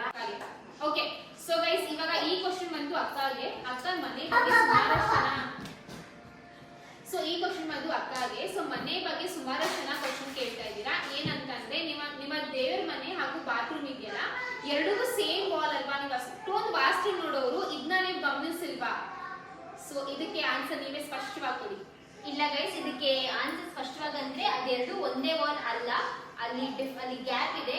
ನಮ್ಗೆ ಗೊತ್ತಿತ್ತು ದಟ್ ಬಾತ್ರೂಮ್ ಮತ್ತೆ ದೇವ್ರ ಮನೆ ಗೋಡೆ ಒಂದೇ ಗೋಡೆ ಆಗಿರ್ಬಾರ್ದು ಅಂತಾನೆ ಮುಂಚೆನೆ ನಮ್ಮ ಕಟ್ಟಿಸ್ಬೇಕಾದ್ರೆ 6 ಇಂಚ್ ಗ್ಯಾಪ್ ಕೊಟ್ಟು ಅಂದ್ರೆ ದೇವ್ರ ಮನೆ ಗೋಡೆ ಮತ್ತೆ ಈ ಕಡೆ ಬಾತ್ರೂಮ್ ಗೋಡೆಗೆ 6 ಇಂಚ್ ಗ್ಯಾಪ್ ಇದೆ, ಒಂದಕ್ಕೊಂದು ಟಚ್ ಕೂಡ ಆಗೋದಿಲ್ಲ. ಆ ರೀತಿ ಗ್ಯಾಪ್ ಕೊಟ್ಟು ನಾವು ಮನೆನ ಕಟ್ಸಿರೋದು. ನೋಡ್ಲಿಕ್ಕೆ ಕಾಣಿಸೋದಿಲ್ಲ, ಬಟ್ ಒಳಗಡೆ ಗ್ಯಾಪ್ ಇದೆ. ಪ್ರಾಬ್ಲಿ ಕಮಿಂಗ್ ನಾವು ರೆಕಾರ್ಡ್ ಮಾಡ್ಕೊಂಡಿದ್ವಿ ಅದನ್ನ ತೋರ್ಸೋಣ ಅಂತ ನೋಡಿ ಗೈಸ್. ಇಲ್ಲಿ ನಾವು ಗ್ಯಾಪ್ ಕೊಟ್ಟಿದೀವಿ, 2ವರೆಗೂ ಗ್ಯಾಪ್ ಇದೆ 6 ಇಂಚು ಅಂತ. ಬಟ್ ಆ ಕ್ಲಿಪ್ಪಿಂಗ್ ಇಲ್ಲ ಗೈಸ್, ಆ ವಿಡಿಯೋನೇ ಇಲ್ಲ, ಡಿಲೀಟ್ ಮಾಡ್ಕೊಂಡಿದ್ರು ಅಕ್ಕ ಮಹಾದೇವಿ ಅವರು ಅದನ್ನ ಮಾಡ್ಕೊಂಡಿದ್ದಾರೆ. ಗೊತ್ತು ನೀವು ಫ್ಯೂಚರ್ ಅಲ್ಲಿ ಕ್ವಶನ್ಸ್ ಕೇಳ್ತೀರಾ ಅಂತ ನಾನು ಫುಲ್ ಮಾಡ್ಕೊಂಡಿದ್ದೀನಿ. ನೆಕ್ಸ್ಟ್ ಬ್ಲಾಗ್ ಅಲ್ಲಿ ನಾವು ಮನೆ ಕಡೆ ಇವಾಗ ತೋರ್ಸಕ್ ಆಗಲ್ಲ, ಇವಾಗ ಫುಲ್ ಕವರ್ ಆಗ್ಬಿಟ್ಟಿದೆ ಹೀಗೆ. ಬಟ್ ಹೀಗೆ ನೋಡಕ್ ಹೋದ್ರೆ ಗ್ಯಾಪ್ ಇದೆ, ಈ ರೀತಿಯಲ್ಲಿ ಕಾಣಿಸೋದಿಲ್ಲ, ಮುಂದೆ ಕಾಣಿಸಲ್ಲ, ಬಟ್ ಗ್ಯಾಪ್ ಇದೆ. ಸೊ ನಮ್ಗೆ ಹೇಳಿದ್ರು ನಮ್ಮ ಮೇಸ್ತ್ರಿ ಅವರು, ಬರೀ ಒಂದು ಏನಪ್ಪ ಥರ್ಮೋಕಾಲ್ ಇದು ಬರೋದಲ್ಲ ಅದನ್ನಿಟ್ರು ಸಾಕು ಅಂತ ಹೇಳಿದ್ರು. ಬಟ್ ನಾವಿಲ್ಲ, ಆತರ ಎಲ್ಲ ನಾವು ರಿಸ್ಕೆ ತಗೊಳಕ್ ಇಷ್ಟಪಡಲ್ಲ, ನಮ್ಗೆ ಗ್ಯಾಪ್ ಬೇಕೇ ಬೇಕು ಅಂತ ಹೇಳ್ಬಿಟ್ಟು ಮಿನಿಮಮ್ 6 ಇಂಚ್ ಗ್ಯಾಪ್ ಇರಬೇಕು ಅಂತ ಹೇಳಿದ್ರು. ಸರಿ, ಮಿನಿಮಮ್ 6 ಇಂಚ್ ಗ್ಯಾಪ್ ಇರಲಿ ಅಂತ ಅಷ್ಟು ಗ್ಯಾಪ್ ಇರಿಸಿದ್ವಿ. So yes, and last but not the least, ಈ ಒಂದು ಕ್ವಶನ್ ಬಂದು ನಂದುಗೆ. ಸೊ ನಂದು, ನಿಮ್ಗೆ ಏನಾದ್ರೂ ಒಂದು ಮೆಸೇಜ್ ಹೇಳ್ಬೇಕಾ ಅಥವಾ ಏನಾದ್ರೂ ಒಂದು ಹೇಳ್ಬೇಕಾ ನಿನ್ನ ಫ್ಯಾಮಿಲಿಗೆ? ಲೈಕ್ ಮದ್ವೆ ಆಗಿ ಹೋಗ್ತಿದ್ಯಾ, so if you want to say something to prepare ಆಗಿರಲಿಲ್ಲ, ಫಸ್ಟ್ ಹೇಳಿದ್ರೆ ಸ್ವಲ್ಪ ಎಲ್ಲರೂ ಪ್ರಿಪೇರ್ ದಟ್ಸ್ ಓಕೆ. ನಮ್ಮ ಫ್ಯಾಮಿಲಿಗೆ ಏನಾದ್ರು ಹೇಳಬೇಕು ಅಂದ್ರೆ ಬಿಗ್ ಥ್ಯಾಂಕ್ ಯು ಅಂತ ಹೇಳಬೇಕು. ಬಿಕಾಸ್ ಡೇ 1 ಇಂದಾನೆ ಐ ಥಿಂಕ್ ನಾವು ಹುಟ್ಟುವಾಗಿಂದಲೂ ತುಂಬ ಸಪೋರ್ಟಿವ್ ಆಗಿದ್ದಾರೆ, ತುಂಬ ಚೆನ್ನಾಗಿ ಕೊನೆ ಮೊದಲಿಗೆ ಅದೇ ಒಂದು ಏನಂದ್ರೆ ಪ್ಲಸ್ ಪಾಯಿಂಟ್ಸ್ ಇರುತ್ತೆ ಗೈಸ್ ಎಲ್ಲ. ಅಂದ್ರೆ ನನಗೆ ಅಂದ್ರೆ ನಾನೇ ಚಿಕ್ಕವಳು ಇರೋದ್ರಿಂದ ತುಂಬ ಪ್ರಿವಿಲೇಜ್ ಚೈಲ್ಡ್ ಇರಬೇಕು ಲೈಕ್ ನಾನು ಅನ್ಕೋತೀನಿ. ಬಿಕಾಸ್ ಡಿಸಿಷನ್ ಅಂತ ಬಂದಾಗ್ಲೂ ನನ್ನ ಪೇರೆಂಟ್ಸ್ ತುಂಬ ಸಪೋರ್ಟಿವ್ ಇದ್ರು. ಆ್ಯಂಡ್ ಏನಾದರೂ ಹೆಲ್ಪ್ ಬೇಕು ಅಂದ್ರೂ ಜಗಳ ಆಡ್ಬೇಕಾದ್ರೂ ಪ್ರತಿಯೊಂದಕ್ಕೂ ನಮ್ಮಿಬ್ರು ಅಕ್ಕಾದಿರಿದ್ರು. ಸೊ ನಾವಿಬ್ರು ಸುತ್ತಾಡೋದಾಗಲಿ, ಇವಾಗಲೂ ನಾವು ಗೋಲ್ಗಪ್ಪ 3 ಜನರ ಜೊತೆಗೆ ತಿನ್ಕೊಂಡು ಬಂದಿದ್ದು. ಸೊ ಈ ಥರ ಎಲ್ಲ ಚಿಕ್ಕ ಚಿಕ್ಕ ಮೂಮೆಂಟ್ಸ್ ಇದೆಯಲ್ಲ, I think all 3 of us have lived that moment ಅಂತ ಹೇಳ್ಬೋದು. ಸೊ ನನ್ನ ಬ್ಯಾಚುಲರ್ ಜರ್ನಿ ಇನ್ನೇನು ಸ್ವಲ್ಪ ಎಂಡ್ ಆಗೋದು ಮೂಮೆಂಟ್ ಬಂದಿದೆ. ಸೊ ಈ ಬ್ಯಾಚುಲರ್ ಜರ್ನಿನೇ ತುಂಬಾ ಚೆನ್ನಾಗಿ, ಅಂದರೆ ಕಷ್ಟನೂ ನೋಡಿದ್ವಿ, ಸುಖನೂ ನೋಡಿದ್ವಿ, ಅನುಭವಿಸಿದ್ದೀವಿ ಎಲ್ಲಾನು. ಸೊ ಒಂದು ಏನಂದ್ರೆ ಒಂದು ರೋಲರ್ ಕೋಸ್ಟರ್ ಜರ್ನಿಗಿಂತ ಒಂದು ಎಕ್ಸ್ಪೀರಿಯನ್ಸ್ಡ್ ಜರ್ನಿ ಅಂತಲೇ ನಾನು ಹೇಳ್ಬೋದು. ಸೊ ಫಸ್ಟ್ ಹೇಳ್ಬೇಕಾದ್ರೆ ನಮ್ಮ ಮಮ್ಮಿ ಡ್ಯಾಡಿಗೆ ಥ್ಯಾಂಕ್ ಯು ಅಂತ ಹೇಳಬೇಕು. ಬಿಕಾಸ್ ತುಂಬ ಕಷ್ಟಪಟ್ಟು ನಮ್ಮನ್ನ ಬೆಳೆಸಿ ಓದಿಸಿ ಇವಾಗ ಮದುವೆ ಮಾಡಿಸ್ತಾ ಇದ್ದಾರೆ. ಆ್ಯಂಡ್ ನಮ್ಮ ಭಾವನಿಗೂ ತುಂಬ ಥ್ಯಾಂಕ್ ಯು ಅಂತ ಹೇಳಬೇಕು. ಬಿಕಾಸ್ ಅವರು ಮನೆದಂದು ಬಿಟ್ಟಕ್ಕೆ ಅದಕ್ಕೆ ಎಷ್ಟು ಥ್ಯಾಂಕ್ ಯು ಅಂತ ಹೇಳಿದ್ರು ಸಾಕಾಗಲ್ಲ. ಬಟ್ ಮಿಕ್ಕಿದ ಮ್ಯಾಟರ್ಸಲ್ಲೂ ನಮ್ಮ ಮದುವೆದಾಗಲಿ, ಓಡಾಡೋ ರೀತಿ ಆಗಲಿ, ಆ್ಯಂಡ್ ಎಲ್ಲಾದರೂ ನಮಗೆ ಟ್ರಿಪ್ಗೆಲ್ಲ ತುಂಬಾ ಕರ್ಕೊಂಡು ಹೋಗಿದ್ದಾರೆ, ಎಲ್ಲರೂ ಸುತ್ತಾಡ್ಸ್ಬೇಕಾದ್ರೂ ತುಂಬ ಕರ್ಕೊಂಡು ಹೋಗಿದ್ದಾರೆ. ಸೊ ಅದಕ್ಕೂ ತುಂಬಾ ಲಕ್ಕಿ ಅಂತ ಹೇಳ್ಬೋದು. ಆ್ಯಂಡ್ ನಾನು ಮದುವೆ ಆಗಿ ಹೋದರೆ ಐ ಥಿಂಕ್ ನಮ್ಮ ಮನೇಲಿ ನಾನು ಜಾಸ್ತಿ ಮಿಸ್ ಮಾಡ್ಕೊಳ್ಳೋದು ಅಂದರೆ ಫಸ್ಟ್ ಲಕ್ಷಿತು, ಆ್ಯಂಡ್ ಸೆಕೆಂಡ್ ಅಂದರೆ ಪ್ರಾಬ್ಲಿ ನಮ್ಮ ಇಬ್ಬರು ಅಕ್ಕಂದಿರೇ ನಾನು ಜಾಸ್ತಿ ಮಿಸ್ ಮಾಡೋದು. ಆ್ಯಂಡ್ ಅಪ್ಪ ಅಮ್ಮ ಮಿಸ್ ಮಾಡೋದು ಅಂತ ಇಲ್ಲ ಪ್ರಾಬ್ಲಿ, ಬಟ್ ಇವ್ರು 3 ಜನ ಏನಿದ್ದಾರಲ್ಲ, ನನಗೆ ಲಕ್ಷಿತ್ ಅಂದರೆ ಆಬ್ವಿಯಸ್ಲಿ ತುಂಬಾ ಇಷ್ಟ. ನಮ್ಮ ಲಕ್ಷಿತು ಮತ್ತು ನಮ್ಮ ಇಬ್ಬರು ಅಕ್ಕಂದಿರನ್ನ ನಾನು ತುಂಬಾ ಮಿಸ್ ಮಾಡ್ಕೊತೀನಿ. ಆ್ಯಂಡ್ ಏನಂತ ಹೇಳಿ, ಇವಾಗ ಹೆಂಗೆ ಅನಿಸ್ತಾ ಇದೆ ಅಂದರೆ ಬೇಗ ನಾವು ಶಿಫ್ಟ್ ಆಗ್ಬಿಡ್ತೀವಿ ಬಿಡಿ. ನೀನು ಜಾಸ್ತಿ ಶಿಫ್ಟ್ ಆಗೋದ್ಕಿಂತ ಏನು ಗೊತ್ತಾ, ಮಿಸ್ ಮಾಡೋಕ್ಕಿಂತ ಸೆಕೆಂಡ್ ಏನಂದರೆ ಇವಾಗ ಕೊನೆ ಮೂಮೆಂಟ್ ಬರ್ತಾ ಇದೆಯಲ್ಲ, ಲಿಟ್ರಲಿ ಏನ್ ಕೆಲಸ ಮಾಡೋಕ್ಕೂ ಮನ್ಸು ಬರಲ್ಲ. ಒಂಥರ ಏನಾದ್ರೂ ರೀಲ್ಸ್ ನೋಡ್ತಾ ಇದೆ, ಮದ್ವೆಗೆ ಬರ್ತಾ ಇದೆ ರೀಲ್ಸು, ಹಾಡುಗಳೆಲ್ಲ ಬರುತ್ತಲ್ಲ, ಅವಾಗ ತುಂಬಾ ಇಮೋಷನಲ್ ಫೀಲ್ ಆಗುತ್ತೆ. ಹಂಗೆ ನಡೀತಾ ಇದೆ. ನಮ್ ಲಕ್ಷು ಅಳ್ತಾ ಇದ್ದಾರೆ. ಇಲ್ಲ ಗೈಸ್, ನಾನು ಅಳ್ತಾ ಇಲ್ಲ. ಆಬ್ವಿಯಸ್ಲಿ ನಮ್ಮ ಲಕ್ಷು ನಮ್ಮ ಅಕ್ಕ ಮದ್ವೆ ಮದ್ವೆಗೆ ನಮ್ಮ ಅಜ್ಜಿ ತಾಳಿ ಕಟ್ಟಿರಲ್ಲ, ಹಿಂಗೆ ಅಳ್ತಾನೆ ಇದ್ದಾಳೆ. ಅವತ್ತ ಹಿಂಗಿಂಗ್ ಮಾಡ್ತೀರ, ಇವ್ರು ಚೆನ್ನಾಗಿರೋದು ಸುಮ್ನೆ ಎಲ್ಲ ಹಿಂಗಿಂಗ್ ಮಾಡೋದು. ಅವತ್ತೆ ಲಚ್ಚು ಮದ್ವೆಲಿ ನಾನು ಬಸ್ಸಿ ಹತ್ತಿನ ನನ್ ಮದ್ವೆಲಿ ಇಬ್ರು ಕುತ್ಕೊಂಡು ಅಡಿ ತಗೊಳ್ಳಿ. ನಾನು ಆಕ್ಚುಲಿ ಮಧ್ಯಾಹ್ನ ಯೋಚನೆ ಮಾಡ್ತಿದ್ದೆ, ಏನೇ ಇಷ್ಟೊಂದು ಕೆಲಸ ಇದೆ ನಂದು, ಮಾಡಲ್ವೇ ನೀನು ಅಂತ ಹೇಳ್ತಾ ಇದ್ದೆ. ಬಟ್ ಇನ್ನೊಂದು ಸ್ವಲ್ಪ ದಿವಸ ಹಾಗೆ ಹೇಳ್ತೀನಿ ಅಷ್ಟೇ. ಆಮೇಲೆ ಅವಳದೇ ಅಂತ ಒಂದು ಸಂಸಾರ, ಅವಳದೇ ಫ್ಯಾಮಿಲಿ, ಅವಳ ರೆಸ್ಪಾನ್ಸಿಬಿಲಿಟೀಸ್, ಜವಾಬ್ದಾರಿ ಎಲ್ಲ ಇರುತ್ತೆ. ಅದು ಕೂಡ ಆಬ್ವಿಯಸ್ಲಿ ಚೆನ್ನಾಗಿ ಮಾಡು. ಇಲ್ಲಿ ಹೇಗೆ ಮಾಡಿದ್ಯಾ ಅದನ್ನು ಜಾಸ್ತಿ ಚೆನ್ನಾಗಿ ಮಾಡು. ಒಳ್ಳೆ ಹೆಸರು ತಗೋ, ಒಳ್ಳೆ ಹೆಸರು ತಗೋ. ಅಕ್ಕಂದಿರು ಕೂಡ ಒಳ್ಳೆ ಹೆಸರು ತಗೋ. ಅಕ್ಕಂದಿರು ಚೆನ್ನಾಗೆಲ್ಲ ಹೇಳ್ಕೊಟ್ಟಿದ್ದಾರೆ ಅಂತ ಹೇಳ್ಬೇಕು ಪ್ರತಿಯೊಬ್ರು. ಇದು ಲಕ್ಷ್ಮಿಯವರ ಸಿಸ್ಟರ್ ಅಂದ್ರೆ ಹೀಗೆ ಅಂತ ಹೆಸರು ತಗೋ. ಗೈಸ್, ಇವರಂತೂ ನಂಗೆ ಯಾವ್ದಾದ್ರು ಕ್ರೆಡಿಟ್ ಕೊಡ್ತಾರೆ, ಅಂದ್ರೆ ನಾನೇ ತಗೋತೀನಿ. ಬಟ್ ಹಂಗಲ್ಲ ಗೈಸ್, ಸುಮಾರು ಜನ ಹೇಳ್ತೀರಾ ತುಂಬಾ ಡಾಮಿನೇಟ್ ಮಾಡ್ತಾರೆ ನಿಮ್ಮ ಅಕ್ಕ ತಂಗಿರು ಹಾಗೆ. ದಯವಿಟ್ಟು ಒಂದು ನಾನು ತುಂಬಾ ಕ್ಲಿಯರ್ ಆಗಿ ಹೇಳ್ತೀನಿ, ನೀನ್ ಕಟ್ ಮಾಡೋ ಹಾಗಿಲ್ಲ ಇದನ್ನ. ಡಾಮಿನೇಟಿಂಗ್ ಪರ್ಸನಾಲಿಟಿ ನಮ್ಮ 3 ಜನದಲ್ಲಿ ಜಾಸ್ತಿ ಅಂತಂದ್ರೆ ಇವರೇ. ನಾವು ಇರೋದೇ ಇದೆ ಅಂದ್ರೆ ನಾವು ಬೇರೆಯವ್ರ ಜೊತೆ ಡಾಮಿನೇಟಿಂಗ್ ಏನಿಲ್ಲ. ನಾವು 3 ಜನ ನಾವೇ ಆಡ್ಕೋತೀವಿ, ಒಬ್ರು ನೋಡಿ ಒಬ್ರು ನಾವೇ ನಗ್ತೀವಿ, ನಾವೇ ಅಳ್ತೀವಿ, ನಾವೇ ಕೋಪ ಮಾಡ್ತೀವಿ, ನಾವೇ ಹೊಡಿತೀವಿ ಇಬ್ಬರು 3 ಜನಕ್ಕೂ ಇವತ್ತು. ಸೊ ನಾವು 3 ಜನ ಒಂಥರ ಫ್ರೆಂಡ್ಲಿ ನೇಚರು ಅನ್ಬೋದು, ಎನಿಮಿ ನೇಚರು ಅನ್ಬೋದು. ನಾವು ಅದೇ ಅಟ್ಲೀಸ್ಟ್ ಬಿಟ್ವೀನ್ ನಮ್ 3 ಜನ ಅಷ್ಟೇ. 3 ಜನದ ಮಧ್ಯೆ ಯಾರು ಬರೋ ಹಾಗಿಲ್ಲ, ಯಾರು ಬರೋದಿಲ್ಲ. ಇನ್ಫ್ಯಾಕ್ಟ್ ನಮ್ಮ ಅಪ್ಪ ಅಮ್ಮ ನಮ್ ಗಂಡಂದಿರೇ ಬರಲ್ಲ. ನಾವು 3 ಜನ ಜಗಳ ಆಡಿದ್ರು ಕೂಡ ಯಾರು ಮಧ್ಯಕ್ಕೆ ಬಂದು ನಾವು ಒಂದ್ಮನೆಗಡೆ ನಾನು ಮತ್ತೆ ನಮ್ಮ ಅಕ್ಕ ಜಗಳ ಮಾಡ್ವಿ, ನಮ್ಮ ಅಪ್ಪ ಮಾತ್ ಬಿಟ್ಬಿಟ್ರು. ಅದ್ ಯಾಕೆ ಬಿಟ್ರು ಅಂತ ನನಗೆ ಗೊತ್ತಿಲ್ಲ, ಬಟ್ ನಮ್ಮ ಅಪ್ಪ ಮಾತ್ ಬಿಟ್ರು. ಸರಿ ಆಯ್ತು, ಟೇಕ್ ಯುವರ್ ಟೈಮ್ ಅನ್ಕೊಂಡು ನಾವು ಸುಮ್ಮನಿದ್ವಿ. ಬಟ್ ನಾವು ಅಕ್ಕ ತಂಗಿ ಇಲ್ಲ, ನಮ್ಮಪ್ಪ ನನ್ ಜೊತೆ ಚೆನ್ನಾಗಿ ನನ್ ಜೊತೆ ಮಾತಾಡಿಲ್ಲ ಡ್ಯಾಡಿ. ಆಮೇಲೆ ಡ್ಯಾಡಿನೇ ಸ್ವಂತವಾಗಿ ಆಮೇಲೆ 1 ದಿವಸ 2 ದಿವಸ ಬಿಟ್ಟು ಡ್ಯಾಡಿ ಮಾತಾಡಿ. ಇಲ್ಲ, ನೀನ್ ಮಾತಾಡ್ದಂತೆ ಡ್ಯಾಡಿ ಹೇಳ್ತೀನಿ ಇವಾಗ ಮಸ್ಕೊಡಿತಾಳೆ. ಇಲ್ಲ ಕಣೆ, ಡ್ಯಾಡಿನೇ ಮಾತಾಡ್ ನನ್ ಜೊತೆ. ಇವಾಗ ನೀನ್ ಮಾತಾಡ್ತೀನಿ ಅಂತ ಡ್ಯಾಡಿ ಅಂತ ನೋಡಿ ಇವಾಗ ಮಸ್ಕೊಡಿತಾ ಇದ್ದಾಳೆ. ಅವತ್ತು ಹೆಂಗಾಡೋದು ಪಾಪ ನಮ್ ಡ್ಯಾಡಿ ಹುಷಾರಿಲ್ಲ ಅಂದ್ರೆ ಮದ್ವೆ ಟೈಮಲ್ಲಿ ಯೂಶಲಿ ನಮ್ ಡ್ಯಾಡಿ ಫೋರ್ಸ್ ಮಾಡ್ತಾರೆ. ನಮ್ಮ ಮಮ್ಮಿಗೆ ಏನಂದ್ರೆ ನನ್ನ ಕರ್ಸ್ಕೊತಾರೆ. ಬಟ್ ಒಂದ್ಸಲವೂ ನಮ್ ಕರೀತಾರೆ, ನಮ್ಮ ಅಮ್ಮೂ ಕರೀತಾರೆ. ನಮ್ ಡ್ಯಾಡಿಗೆ ಅಷ್ಟು ಹುಷಾರಿಲ್ಲ ಹೇಳ್ಬೇಕು ಅಂದ್ರೆ, ಬಿಕಾಸ್ ತುಂಬಾ ಹ್ಯೂಮಿಡಿಟಿ ಇರೋದ್ರಿಂದ ತುಂಬಾ ಅವ್ರಿಗೆ ಶೆಕೆ ತಡೆಯೋಕ್ಕಾಗ್ತಾ ಇಲ್ಲ. ಸೊ ಅವ್ರಿಗೆ ಪಾಪ ಪ್ರತಿಯೊಂದು ನಮ್ ಡ್ಯಾಡಿ ಒಬ್ಬರೇ ಮಾಡ್ತಾ ಇದ್ದಾರೆ. ರಾತ್ರಿ 1 ಗಂಟೆಗೆ ಬರ್ತಾರೆ, 2 ಗಂಟೆಗೆ ಬರ್ತಾರೆ. ಸೊ ಹೀಗೆ ನಾವು ಮ್ಯಾನೇಜ್ ಮಾಡ್ತಾ ಇದೀವಿ. ಎಲ್ಲರಿಗೂ ತುಂಬಾ ಕೆಲಸ ಇದೆ. ಒಬ್ರು ಮನೇಲಿ ಇದ್ದಾರೆ, ಓಕೆ ಆರಾಮಾಗಿದ್ದಾರೆ ಅಂತ ಯಾರು ಇಲ್ಲ ಗೈಸ್. ಪುನೀತ್ ಮತ್ತೆ ಅರುಣ್ಗೆ ಮನೆ ಕಟ್ಟೋದಂದ್ರೆ ಚಿಕ್ಕ ವಿಷಯ ಅಲ್ಲ, ಅದು ತುಂಬಾ ಜಾಸ್ತಿ ಕೆಲಸ ಇದೆ. ಪಾಪ ಮೋಹನ್ ಅವಾಗವಾಗ ಮನೆಗೆ ನನ್ನ ಸೈಡ್ಗೆ ತುಂಬಾ ಹತ್ರ, ಅವಾಗವಾಗ ಹೋಗ್ತಾನೆ ಇರ್ತಾರೆ. ಮದ್ವೆ ಕೆಲಸನೂ ಬಿಟ್ಟು ಕೆಲವೊಮ್ಮೆ ಹೋಗ್ಲೇಬೇಕಾಗುವಂತ ಪರಿಸ್ಥಿತಿ ಇರ್ತಾರೆ. ಎಲ್ರೂ occupied. But you are enjoying this time. ಏನ್ ಗೊತ್ತಾ, ಒಂದು ಮಾತ್ರ ನಾನು ಹೇಳ್ತೀನಿ, ಇನ್ನೊಂದು ತಿಂಗಳು ಓಕೆ. ಒಂದು ಮಾತ್ರ ನಾನು ಹೇಳ್ತೀನಿ, ಇವತ್ತಿಗೆ 1 ವರ್ಷಕ್ಕಲ್ಲ, ನಾವು ಮದ್ವೆ ಬಿಸಿನಲ್ಲೂ ಇರಲ್ಲ, ಮನೆ ಕಟ್ಸೋ ಬಿಸಿನಲ್ಲೂ ಇರಲ್ಲ. ತುಂಬಾ ಏನ್ ದಿನ ಇದೆ ಇದು ಇವತ್ತಿಗೆ ಮಾತ್ರ. Again we are not going to live this moment. ಅದು ಯಾವುದೇ ರೀತಿ ಆಗಿರ್ಲಿ, ದುಡ್ಡಿನ ಪ್ರೆಷರ್ ಆಗಿರ್ಲಿ, ಮದ್ವೆ ಬಿಸಿ ಆಗಿರ್ಲಿ, ಮನೆ ಕಟ್ಟೋ ಸಂತೋಷ ಆಗಿರ್ಲಿ ಅಲ್ವಾ, ಇವತ್ತಿಗೆ ಇನ್ನೊಂದು ವರ್ಷಕ್ಕೆ ಬೇರೆ ಫೀಲಿಂಗ್ಸ್ ಇರುತ್ತೆ. ಅರ್ಥ ಆಗುತ್ತೆ. 100% ಕರೆಕ್ಟ್ ಆಗಿದೆ. ನಂಗೆ ಫಸ್ಟ್ ಪಾಯಿಂಟ್ ಹೇಳಿರೋದು. ಸೊ ಆ ರೀತಿ guys, coming back to the previous question, ಸುಮಾರಷ್ಟು ಜನ ಅಕ್ಕ ಬ್ಲಾಗಲ್ಲೂ ಹೇಳ್ತೀರಾ, ನನ್ನ ಬ್ಲಾಗಲ್ಲೂ ಹೇಳ್ತೀರಾ ದಟ್ ನಮ್ಮ ಅಕ್ಕ ತಂಗಿ ನನ್ನ ಡಾಮಿನೇಟ್ ಮಾಡ್ತೀರಾ ಅಂತ. ಯಾವುದೇ ಕಾರಣಕ್ಕೂ ಅವ್ರು ಆ ರೀತಿ ಮಾಡಲ್ಲ. ಆ ತರ ಮಾಡಕ್ ಬಿಡೋದು ಇಲ್ಲ. ಸೊ ಜಗಳ ಹೇಳಿ ಕರೆಕ್ಟ್ ಆಗಿ ಅದನ್ನ ಹೇಳಕ್ ಬಿಡಲೇ. ಸೊ ಎಸ್ ಗೈಸ್, ಜಗಳ ಹೌದು. ಮೇ ಬಿ ಜಗಳಕ್ಕೆ ಮೂಲ ಕಾರಣ ನಾನೇ ಆಗಿರ್ತೀನಿ. ಬಟ್ ನಾನು ಹೇಗೆ ಅಂತ ಅಂದ್ರೆ, ನಾನು ಜಗಳ ಮಾಡಿದ್ರು ಪೂರ್ತಿ ಮನ್ಸಾರೆ ಮಾಡ್ತೀನಿ, ಪ್ರೀತಿ ತೋರಿಸಿದ್ರು ಪೂರ್ತಿ ಮನ್ಸಾರೆ, ಹಾರ್ಟೇ ಆಚೆ ಬರ್ಬೇಕು, ಅಷ್ಟು ಪ್ರೀತಿ ತೋರಿಸ್ತೀನಿ. ಸೊ ನಾನು ಹೇಗೆ ಅಂದ್ರೆ, ನಾನು ತುಂಬಾ ಎಕ್ಸ್ಪ್ರೆಸಿವ್, ಮತ್ತೆ ನಾನು ತುಂಬಾ ಸ್ವಲ್ಪ ಸೂಕ್ಷ್ಮೆ ಅಂದ್ರೆ ಸೆನ್ಸಿಟಿವ್, ಸ್ವಲ್ಪ ಬೇಗ ಹರ್ಟ್ ಆಗುತ್ತೆ, ಬೇಗ ಖುಷಿ ಆಗುತ್ತೆ, ಆ ರೀತಿ ನನ್ನ ಪರ್ಸನಾಲಿಟಿ. ಅಂಡ್ ಅಷ್ಟೇ ಗೈಸ್, ಅವ್ರು ತುಂಬಾನೇ ಸಪೋರ್ಟಿವ್ ಆಗಿದ್ದಾರೆ, ಎಲ್ಲದಕ್ಕೂ ಹೆಲ್ಪ್ ಮಾಡ್ತಾರೆ, ಗೈಡ್ ಮಾಡ್ತಾರೆ. ಆ ರೀತಿ ಏನೂ ಇಲ್ಲ. ಜಗಳ ಉಂಟು, ಬಟ್ ಡಾಮಿನೇಟ್ ಯಾವತ್ತೂ ಮಾಡಲ್ಲ ಗೈಸ್. ಮೇ ಬಿ ಅದು ಆ ರೀತಿ ಪೋಟ್ರಿ ಆಗಿರ್ಬೋದು ಅಷ್ಟೇನೆ, ಬಟ್ ಗಾಡ್ ಪ್ರಾಮಿಸ್ ಡಾಮಿನೇಟಿಂಗ್ ಆ ಥರ ಇಲ್ಲ. ಮತ್ತೆ ಇನ್ನೊಂದೇನಂದ್ರೆ, ನಾನು ಎಲ್ಲೋ ಓದಿದೆ ಆಕ್ಚುಲಿ ಇನ್ಸ್ಟಾಗ್ರಾಮ್ ಅಲ್ಲಿ, ಅಕ್ಕ ತಂಗಿರಾಗ್ಲಿ ಅಕ್ಕಂದಿರಾಗ್ಲಿ they are like equal to second mother ಅಂತ ಹೇಳ್ತಾರಲ್ಲ, ಅದು ತುಂಬಾನೇ ಸಕ್ಸಸ್ ಮಾಡ್ತೀವಿ. ಹಂಗಂತ ನಮ್ಮ ಅಕ್ಕ ಎಲ್ಲಾನು ಮಾಡಿಲ್ಲ ನನ್ಗೆ. ಗೈಸ್, ನನ್ನಷ್ಟು ಸಪೋರ್ಟಿವ್ ಅಕ್ಕ ಇವರಿಬ್ರಿಗೆ ಜೀವನದಲ್ಲಿ ಯಾರು ಸಿಗಲ್ಲ. ಅಷ್ಟು ಅಲ್ಲೋ ಮಮ್ಮಿ, ನೀನ್ ಹೇಳು ಮಮ್ಮಿ, ನಿಜ ನಾನು ಅನ್ನ ಹೋಗ್ತೀನಿ ವಿಷಯಕ್ಕೆ. ಇಲ್ಲ, ನಾವು ಆಕ್ಚುಲಿ ಸುಮ್ಮನೆ ಹೇಳಿದೆ, ಬಟ್ ಇದು ತುಂಬಾ ಸತ್ಯದ ಮಾತು. ಬಿಕಾಸ್ ಇವಾಗ ನಾವು ದೊಡ್ಡವರಾದ್ಮೇಲೆ ಆಸ್ ಅ ಅಡಲ್ಟ್ ಅಲ್ಲ, ನಮ್ಗೆ ಏನೇ ಪ್ರಾಬ್ಲಮ್ಸ್ ಇದ್ರೆ ಫಸ್ಟ್ ಇವಾಗ ನಮ್ಮ ಅಮ್ಮನ ಹತ್ರ ನಾವು ಕಡಿಮೆ ಹೋಗ್ತೀವಿ, ನಮ್ಮ ಅಕ್ಕಂದಿರ ಹತ್ರ ನಾನು ಫಸ್ಟ್ ಹೋಗೋದು. ಪ್ರಾಬ್ಲಿ ಅಕ್ಕ ಲಚ್ಚಿಗೂ ಹಾಗೆ ಇರಲಿ, ನೀನು ಅವಳ ಹತ್ರನೇ ಫಸ್ಟ್ ಹೋಗೋದು. ಸೆಕೆಂಡ್ ಬರ್ತೀನಿ ತಾನೇ, ಒಟ್ಟಲ್ಲಿ ಬರ್ತೀನಿ. ನಮ್ಮ ಅಮ್ಮನ ಹತ್ರ ಗೊತ್ತಾಗಿದ್ದು ನಮ್ಮ ಮುಂಚೆ, I think my first approach is like my sisters. ಕಷ್ಟಕ್ಕಾಗಲಿ ಸಿಟ್ಟಕ್ಕಾಗಲಿ, ಸಿಟ್ಟು ಬರೋದಾಗ್ಲಿ, ನಮ್ದು ಅಷ್ಟೇ. ಯಾರ ಬಗ್ಗೆ ಬೈಯೋದಾಗ್ಲಿ, ಇಲ್ಲ ಅಂತ ನನ್ನ ತಂಗಿರು ಗಾಸಿಪ್ ಮಾಡೋದಾಗ್ಲಿ, ಪ್ರತಿಯೊಂದು ಅಷ್ಟೇ. ನನ್ನ ತಂಗಿರು ಅವಳ ಬಗ್ಗೆ ಕೋಪ ಬಂದಾಗ ಇವಳ ಹತ್ರ ಬಂದ್ಬಿಟ್ಟು ಹೇಳ್ತೀನಿ, ಇವಳ ಬಗ್ಗೆ ಕೋಪ ಬಂದಾಗ ಅವಳ ಹತ್ರ ಹೋಗ್ಬಿಡೋದು. ನಾವು 3 ಜನರು ಹೀಗೆ ಮಾಡ್ತೀವಿ. ಜಗಳದಾಗ ಅವಳ ಹತ್ರ ಗೋಡೆ ಇದ್ದವಳು ಹಂಗೆ ಹಿಂಗೆ ಅಂತ ಅಂತೀವಿ. ಮೇ ಬಿ ನಾನು ಅಬ್ಸೆಂಟ್, ನಾನು ಇದ್ದಾಗ ಅವರಿಬ್ರು ಗಾಸಿಪ್ ಮಾಡ್ತಾರೋ ಗೊತ್ತಿಲ್ಲ.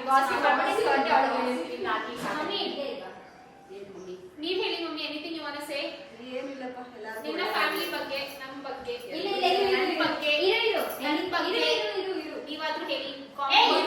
ನೀನ್ ಕೇಳ್ದಲ್ಲ ನನ್ಗೆ, ರೆಕಾರ್ಡ್ ಆಗ್ತೈತೆ. ಅವು ನೀನ್ ಕೇಳ್ದಲ್ಲ ನನ್ಗೆ, ನೀನ್ ಎಲ್ಲ ಬಗ್ಗೆ, ನಿಮ್ ಫ್ಯಾಮಿಲಿ ಬಗ್ಗೆ ಹೇಳು. ಇವಾಗ ನೀನ್ ಕೇಳು, ನಾನು ಮದ್ವೆ ಆಗಿ ಹೋಗ್ತಾ ಇದೀನಿ, ನಿಮಗೆ ಹೇಗೆ ಅನಿಸ್ತೈತೆ ಅಂತ ಹೇಳು. ಗೈಸ್, ನಂಗೆ ಹೆಂಗೆ ಅಂದ್ರೆ ಸಮಟೈಮ್ಸ್ ಬೇಗ ಹೋಗೇತಾಗಿ ಅಂತ ಅನ್ಸ್ಬಿಡುತ್ತೆ ಮದ್ವೆ ಆಗಿ. ಬಟ್ ಹಾನೆಸ್ಟ್ಲಿ ಮಿಸ್ ತುಂಬಾನೇ ಮಾಡ್ಕೋತೀನಿ. ಬಿಕಾಸ್ ನಾನು ಜಾಸ್ತಿ ಮಾಡ್ಬೇಕು ಅಂತಂದ್ರೆ ಅಂದ್ರೆ ಅದು ಒಂದ್ ಸೈಡ್ ಮಾತ್ರ ಇರುತ್ತೆ, ಆ ಕಡೆಯಿಂದ ಗಾಸಿಪ್ ಬರಲ್ಲ, ಬಟ್ ಈ ಕಡೆಯಿಂದ ಹೋಗ್ತಾನೆ ಇರುತ್ತೆ. ಆ ಕಡೆಯಿಂದ ತುಂಬಾನೇ ನ್ಯೂಟ್ರಲ್ ಆಗಿ ಹೌದು ಇಲ್ಲ ಮೇ ಬಿ ಗೊತ್ತಿಲ್ಲ ಅವಳು ಆ ರೀತಿ ಆನ್ಸರ್ ಕೊಡೋಳು. ಅಂಡ್ ನಾನು ಅಕ್ಕ ಹೇಗೆ ಅಂತ ಅಂದ್ರೆ ನಾವು ಬಿಚ್ಚಿಂಗ್ ಜಾಸ್ತಿ ಮಾಡ್ತೀವಿ, ನಾನು ಅಕ್ಕ ಬಿಚ್ಚಿಂಗ್ ಟೈಪ್ ಜಾಸ್ತಿ ಮಾಡೋದು. ಅಂದ್ರೆ ಅಕ್ಕ ಜೊತೆ ನಂದು ಬೇರೆ ತರ ಅಂದ್ರೆ ಇಟ್ಸ್ ಡಿಫ್ರೆಂಟ್ ಗೈಸ್, ಆ ಫೀಲಿಂಗ್ ಬೇರೆ ಇತ್ತು. ಬಟ್ ಈ ಫೀಲಿಂಗ್ ನಂಗೆ ಏನಾದ್ರು ಗೊತ್ತಾಗಿಲ್ಲ ಅಂದ್ರೆ ನಾನು ಇಬ್ಬರ ಹತ್ರನೂ ಕೇಳ್ತೀನಿ, ತಂಗಿ ಹತ್ರನೂ ಕೇಳ್ತೀನಿ, ಅಕ್ಕ ಹತ್ರನೂ ಕೇಳ್ತೀನಿ. ನನ್ ಕ್ವಶನ್ ಇದ್ದಿದ್ದು ನಾನು ಮದ್ವೆ ಆಗಿ ಹೋಗ್ತಾ ಇದ್ದೀನಿ, ನನ್ನ ಬಗ್ಗೆ ಹೇಳು ಅಂತ ಹೇಳ್ತಿರೋದು. ಅದೇ ತುಂಬಾ ಬೇಜಾರಾಗುತ್ತೆ ಬಟ್ ತುಂಬಾ ಖುಷಿ ಕೂಡ ಆಗುತ್ತೆ. ಸೊ ನಾನು ನಂದುಗೆ ಯಾವಾಗ್ಲೂ ಒಂದೇ ಕ್ವಶನ್ ಕೇಳೋದು, ಇನ್ಫ್ಯಾಕ್ಟ್ ನೆನ್ನೆ ಕೂಡ ಕೇಳಿದೆ, ಏನಪ್ಪಾ ಅಂತಂದ್ರೆ ನಂದು ನೀನ್ ಬರ್ತಾ ಇರ್ತೀಯಲ್ವಾ ಮನೆಗೆ, ಬರ್ತಾ ಇರ್ತೀಯಲ್ವಾ ಅಂತ. ಬಿಕಾಸ್ ಅದೊಂದು ಸಡನ್ ಆಗಿ ಒಂದು ಪಾಪ್ ಅಪ್ ಆಗುತ್ತೆ, ನಂದೊಂದು ಸ್ವಲ್ಪ ದಿವಸ ಅಷ್ಟೇ ಅಂತ ಮಿಸ್ ಮಾಡ್ಕೋತೀನಿ ಗೈಸ್. ಅದ್ಬಿಟ್ಟು ನಾನು ಏನ್ ಹೇಳಿ ತುಂಬಾ ಬೇಜಾರಾಗುತ್ತೆ. ಬಟ್ ನಾನು ಒಳ್ಳೆತನ ಬಗ್ಗೆ ಹೇಳಿ ಕಾಮೆಂಟ್ ಮಾಡಿ. ನಾನು ನಿಜವಾಗಿ ಆನೆಸ್ಟ್ ಆಗಿ ಹೇಳ್ತೀನಿ, ನಮ್ಮ ಅಮ್ಮಂಗೆ 3 ಅಳಿಮೈಂದಿರು ತುಂಬಾ ಒಳ್ಳೆಯವ್ರು ಸಿಕ್ಕಿದ್ದಾರೆ. ಸೊ ಅವರು 3 ಜನನು ಅಂದ್ರೆ ನಮ್ಮನ್ನ ಅವ್ರು 3 ಜನ ಮಕ್ಕಳನ್ನ ಹಿಡಿದಿಟ್ಕೊಂಡಿರುವಂತ ಅಳಿಮೈಂದಿರಂತೂ ಅಲ್ವೇ ಅಲ್ಲ. ನಮಗೆ ಒಂದ್ ಸ್ವಲ್ಪ ಬೇಜಾರಾಯ್ತು, ನಾವು ನಮ್ಮ ಅಮ್ಮನ ಮನೆಗೆ ಹೋಗ್ಬೇಕು ಅಂದ ತಕ್ಷಣನೇ ಆ 3 ಜನನು ಒಂದೇ ತರ, ಆ ಕ್ಯಾರೆಕ್ಟರ್ ಮಾತ್ರ ಒಂದೇ ತರ ಇದೆ, ತಕ್ಷಣ ಕರ್ಕೊಂಡ್ ಬರ್ತಾರೆ ಅನ್ನೋ ಒಂದು ನಂಬಿಕೆ ನಮ್ಗಿದೆ. ಹೌದು, ಕರ್ಕೊಂಡ್ ಬರ್ಬೇಕು. ಎಸ್, ಫ್ರೀಡಮ್ ಮಾಡಿದ್ರು ಸಿಕ್ಬಿಟ್ಟವ್ರು. ಫ್ರೀಡಮ್. ನೀವು ಕರ್ಕೊಂಬಂದು ನಾವೇ ಅಲ್ಲಿಗೆ ಬರ್ತೀವಿ, ಆಮೇಲೆ ನಿಮಗೆ ಖರ್ಚು ಯಾಕೆ ಮಾಂಸ ಊಟ ಮಾಡ್ಬೇಕು. ನಿನ್ಗೆ ಏನಂತ ನನ್ನ ಮದ್ವೆ ಬಗ್ಗೆ ನನಗೆ ಏನ್ ಗೊತ್ತಾ, ಫಸ್ಟ್ ನನ್ನ ತಂಗಿ ಮದ್ವೆ ಅಂತ ಅಂದ್ರೆ ರಚ್ಚು ಮದ್ವೆ ಆಗಿತ್ತು. ಸೊ ರಚ್ಚು ಮದ್ವೆನಲ್ಲಿ ನಾನು ಜಾಸ್ತಿ ಅಂದ್ರೆ ನಾನು ಓಡಾಡ್ದೆ ಆಯ್ತಾ, ಲೈಕ್ ಯಾವುದೇ ಒಂದು ಪ್ರೆಗ್ನೆಂಟ್ ವುಮೆನ್ ಅಷ್ಟು ಒಂದು ಪ್ರೆಗ್ನೆನ್ಸಿನಲ್ಲಿ ಓಡಾಡಕ್ ಸಾಧ್ಯನೇ ಇಲ್ಲ, ಅಷ್ಟು ಓಡಾಡ್ಬಿಟ್ಟಿದ್ದೀನಿ ಅವಳ ಮದ್ವೆನಲ್ಲಿ ನಾನು. ಅವಳು ಇನ್ಫ್ಯಾಕ್ಟ್ ನಮ್ ಸಿಂಬಾ ಲೇಟ್ ಆಗಿ ಹುಟ್ಟಬೇಕು ಅಂತ ಇಂಜೆಕ್ಷನ್ ಕೂಡ ತಗೊಂಡಿದ್ದು. ಸೊ ಅಷ್ಟು ಓಡಾಡ್ಬಿಟ್ಟಿದ್ದೀನಿ. ಬಟ್ ಏನಪ್ಪ ಅಂದ್ರೆ ಅದನ್ನ ಆ ಪ್ರಾಸೆಸ್ ನನಗೆ ತುಂಬಾ ಎಂಜಾಯ್ ಮಾಡಕ್ ಆಗಲ್ಲ, ಬಿಕಾಸ್ ನಾನು ತುಂಬಾ ಬೇಗಲ್ಲಿದ್ದೆ. ಬಟ್ ಇವಾಗ ನಂದು ಮದ್ವೆ ಅಲ್ಲ, ಪ್ರತಿಯೊಂದು ಪ್ರಾಸೆಸ್ ನಾನು ತುಂಬಾ ಚೆನ್ನಾಗಿ ಎಂಜಾಯ್ ಮಾಡ್ಬೇಕು ಅಂತ ತುಂಬಾ ಎಂಜಾಯ್ ಮಾಡ್ತಾ ಇದ್ದೀನಿ. ಅಂಡ್ ಹೇಳ್ಬೇಕು ಅಂದ್ರೆ ಅವಳು ಹೋಗ್ತಾ ಇದ್ದಾಳೆ ಅನ್ನೋ ಒಂದು ದುಃಖಕ್ಕಿಂತ ಅವಳು ಮದುವೆ ಅನ್ನೋ ಖುಷಿನೇ ನನಗೆ ಜಾಸ್ತಿ ಇದೆ. ಸೊ ನನ್ಗೆ ಅಷ್ಟೊಂದೇನು ಇದು ಅನ್ಸ್ತಿಲ್ಲ, ಬಿಕಾಸ್ ಜೊತೆಲೇ ಇರ್ತಾಳೆ, ಪಕ್ಕ ಇರ್ತಾಳೆ. ದೋ ಅವ್ಳ ಬಿಲ್ಡಿಂಗ್ ಲೇಟ್ ಆಗಿ ಬಂದ್ರು ಅಲ್ಲೇ ಪಕ್ಕನೇ 1-1.5 ಕಿಲೋಮೀಟರ್. ಸೊ ನನ್ಗೆ ಅಷ್ಟೊಂದೇನು ಇದು ಅನ್ಸ್ತಿಲ್ಲ. ಬಟ್ ಇದರ ರೀಲ್ಸ್ ಎಲ್ಲ ನೋಡಿದಾಗ ತುಂಬಾ ಇಮೋಷನಲ್ ಆಗುತ್ತೆ. ರೀಲ್ಸ್ ಆ ಹಾಡುಗಳಿಗೆ ಇಮೋಷನಲ್ ಆಗ್ತೀನಿ ಅಷ್ಟೇ, ಇಲ್ಲ ಅಂದ್ರೆ ದಟ್ಸ್ ಓಕೆ. ಇವ್ರಿಗೆ ನನ್ನ ಮದ್ವೆ ಬಗ್ಗೆ ಕೇಳಿದೆ, ಬರೀ ಇವ್ರ ಬಗ್ಗೆನೇ ಹೇಳಿದ್ರು. ನನ್ ಬಗ್ಗೆ ಒಂದ್ 2 ನಿಮಿಷ ಹೋಗಿಲ್ಲ, ಇಬ್ರು ಹೋಗಿಲ್ಲ. ಹೇಳಿದ್ದಾರೆ ನಂಗೆ ಅಷ್ಟು ಬೇಜಾರಾಗ್ತಿದೆ, ಖುಷಿ ಆಗ್ತಿದೆ. ಐ ವಾಂಟ್ ಟು ಎಂಜಾಯ್ ಪ್ರತಿಯೊಂದು ಮೂಮೆಂಟ್ ಅಂತ. ಮಮ್ಮಿ ನೀನ್ ಹೇಳು mummy. Finally mummy last question guys. Last ಮದ್ವೆ ಆಗ್ತಾ ಇದೆ, ಹೇಗೆ ಅನಿಸ್ತಾ ಇದೆ? ಲಾಸ್ಟ್ ಕೊನೆ ಮಗಳ ಮದುವೆ, ಇನ್ನ 3 ಜನ ಹೆಣ್ಮಕ್ಳದ್ದು ಮದುವೆ ಆಯ್ತು, ಹೇಗೆ ಅನಿಸಿದೆ? ಖುಷಿ ಆಯ್ತೈತೆ, ಒಂದು ಸಮಾಧಾನ ಆಗುತ್ತೆ, ನೆಮ್ಮದಿ. ಅಂದ್ರೆ ಮಕ್ಳು ಮದುವೆ ಮಾಡಿದ್ರಪ್ಪ, 3 ಜನ ಮಕ್ಳು ಮದುವೆ ಮಾಡಿದೀವಿ. ಯಾವ ಅಪ್ಪ ಅಮ್ಮಗೂ ಯಾರು ಮಕ್ಳು ಭಾರ ಆಗಲ್ಲ, ಹೆಣ್ಮಕ್ಳಿಗೂ ಅಪ್ಪ ಅಮ್ಮಂದಿರು ಭಾರ ಆಗ್ಬಾರ್ದು ಮುಂದಕ್ಕೆ. ಮತ್ತೆ ರಿಪೀಟ್ ಮಾಡೋದು, ಯಾವ ಅಪ್ಪ ಅಮ್ಮಂದಿರ್ಗೂ ಎಷ್ಟು ಜನ ಮಕ್ಳಿದ್ರು ಭಾರ ಆಗಲ್ಲ. ಆದ್ರೆ ಅಪ್ಪ ಅಮ್ಮ ಮಕ್ಳುಗಳಿಗೆ ಅಪ್ಪ ಅಮ್ಮಂದಿರು ಲಾಸ್ಟ್ ಅಲ್ಲಿ ಭಾರ ಅನ್ಕೋಬೇಡಿ ಯಾರು. ಅಷ್ಟೇ. ತುಂಬಾ ಚೆನ್ನಾಗಿ ನೋಡ್ರಿ, ತುಂಬಾ. ಬಿಕಾಸ್ ಅವ್ರದ್ದು ಹಾಫ್ ಆಫ್ ದ ಲೈಫ್ ಅಲ್ಲಿ ಲಿಟ್ರಲಿ ಪೂರ್ತಿ ಜೀವನ ನಮಗೋಸ್ಕರನೇ ಕೊಟ್ಟಿರ್ತಾರೆ. ಗಂಡ್ಮಕ್ಳು ನಮ್ ಬಾಂಬೆ ಅಮ್ಮ ಹೇಳ್ತಾ ಇದ್ರು, ನೀವ್ ನಿಮ್ ಮಕ್ಳಿಗೆ ಹೇಗೆ ಸಾಲ ಮಾಡಿ ಓದಿಸ್ತೀರಾ, ಬೆಳೆಸ್ತೀರಾ, ಅಲ್ಲಿ ಇಲ್ಲಿ ಅಂತ ಕರ್ಕೊಂಡು ಹೋಗ್ತೀರಾ, ಹಾಗೆ ನಿಮ್ಮ ಅಪ್ಪ ಅಮ್ಮಂಗೂ ಸಾಲ ಮಾಡಿ ನೋಡ್ಕೊಡಿ. If in case health issues ಆದ್ರೆ ಸಾಲ ಮಾಡ್ಬಿಟ್ಟು ಹಾಸ್ಪಿಟಲ್ ಕರ್ಕೊಂಡು ಹೋಗಿ, ಬಟ್ ಕರ್ಕೊಂಡು ಹೋಗಿ. ಏಜ್ ಆಯ್ತು, ವಯಸ್ಸಾಯ್ತು ಅಂತ ಇದ್ ಮಾಡೋದಲ್ಲ. ನಾನು ಅಂದ್ರೆ ನಿಮಗ್ ಆ ರೀತಿ ಹೇಳ್ತಾ ಇಲ್ಲ, ಬಟ್ ಯಾರು ಮಾಡ್ಬೇಡಿ. ನಮಗೂ ಇದು ಯಾರು ಮಾಡ್ಬಾರ್ದು ಅಷ್ಟೇ. ಅಂಡ್ ನಾವ್ ಎಷ್ಟು ಚೆನ್ನಾಗಿ ನಮ್ಮ ಅಪ್ಪ ಅಮ್ಮನ ನೋಡ್ಕೋತೀವಿ, ನಮ್ಮ ಮಕ್ಕಳು ನಮ್ಮನ್ನ ಅಷ್ಟೇ ಚೆನ್ನಾಗಿ ನೋಡ್ಕೋತಾರೆ. ಸೊ ಎಸ್ ಫ್ರೆಂಡ್ಸ್, ಆಲ್ಮೋಸ್ಟ್ ಎಲ್ಲ ಕ್ವಶನ್ಸ್ಗೂ ಆನ್ಸರ್ ಕೊಟ್ಟಿದ್ದೀನಿ ಅಂತ ಅನ್ಕೋತೀನಿ. ಎಕ್ಸ್ಟ್ರಾ ಕ್ವೆಶ್ಚನ್ಸ್ಗೂ ಆನ್ಸರ್ ಕೊಟ್ಟಿದ್ದೀವಿ. ಬಟ್ ಫ್ರೆಂಡ್ಸ್ ಯಾರು ಬೈಕೋಬೇಡಿ, ಇಬ್ರು ನನ್ನ ಹೋಗ್ಲಿಲ್ಲ ಅಂತ, ದಟ್ಸ್ ಓಕೆ. ಬಟ್ ಎಂಜಾಯ್ ಅಂದ್ರೆ ನಮ್ಮ ಸೂಪರ್ ಒಳ್ಳೆಯವಳು ಗೈಸ್, ತುಂಬಾ ಅಂದ್ರೆ ತುಂಬಾ ಒಳ್ಳೆಯವಳು. ಅವಳಿಗೆ ಒಂದೇ ಒಂದು ಏನಪ್ಪಾ ಅಂದ್ರೆ ಕೋಪ. ಅಂದ್ರೆ ನಾನ್ ನನಗೆ ಕೋಪ ಅನ್ಕೋತಿದ್ದೆ, ಇವಳು ನಂಗಿಂತ ವಿಚಿತ್ರವರ್ಯ. ಇಲ್ಲ, ಬಟ್ ನಮ್ಮ ಲಚ್ಚಿ ತುಂಬಾ ಒಳ್ಳೆಯವಳು. ಈ ಒಂದು ಕ್ಲಿಪ್ ನ ಡಿಲೀಟ್ ಮಾಡ್ತೀನಿ, ಸೊ ದಟ್ ನೀವು ಕಾಮೆಂಟ್ ಎಲ್ಲ ಬರೀ ಬೈತಾನೆ ಇಲ್ಲ. ಏನಾದ್ರು ನಿಮ್ಗೆ ಏನೋ ಕ್ವೆಶ್ಚನ್ಸ್ ಇದ್ರೆ ಕಮೆಂಟ್ ಸೆಕ್ಷನ್ ಅಲ್ಲಿ ತಿಳಿಸಿ. ಪ್ರಾಬ್ಲಿ ನೆಕ್ಸ್ಟ್ ವಿಡಿಯೋಲಿ ಇಲ್ಲಾಂದ್ರೆ ನಾನು Q&A ಮಾಡ್ತೀನಿ. ನೀವು ನನಗೋಸ್ಕರ ಕೆಲವೊಂದು ಕ್ವೆಶ್ಚನ್ಸ್ ನ ಸ್ವಲ್ಪ ಡಿಫ್ರೆಂಟ್ ಆಗಿ ಕ್ವೆಶ್ಚನ್ಸ್ ಕೇಳಿ, ಸೊ ದಟ್ ನಾವು ಸ್ವಲ್ಪ ಡಿಫ್ರೆಂಟ್ ಆನ್ಸರ್ಸ್ ನಿಮಗೆ ಕೊಡ್ತೀವಿ. ಸೊ ಇಲ್ಲಿಗೆ ಈ ಬ್ಲಾಗ್ ನ ಮುಗಿಸೋಣ, ಮತ್ತೆ ಸಿಗ್ತೀವಿ ಮುಂದಿನ ಬ್ಲಾಗ್ ಅಲ್ಲಿ.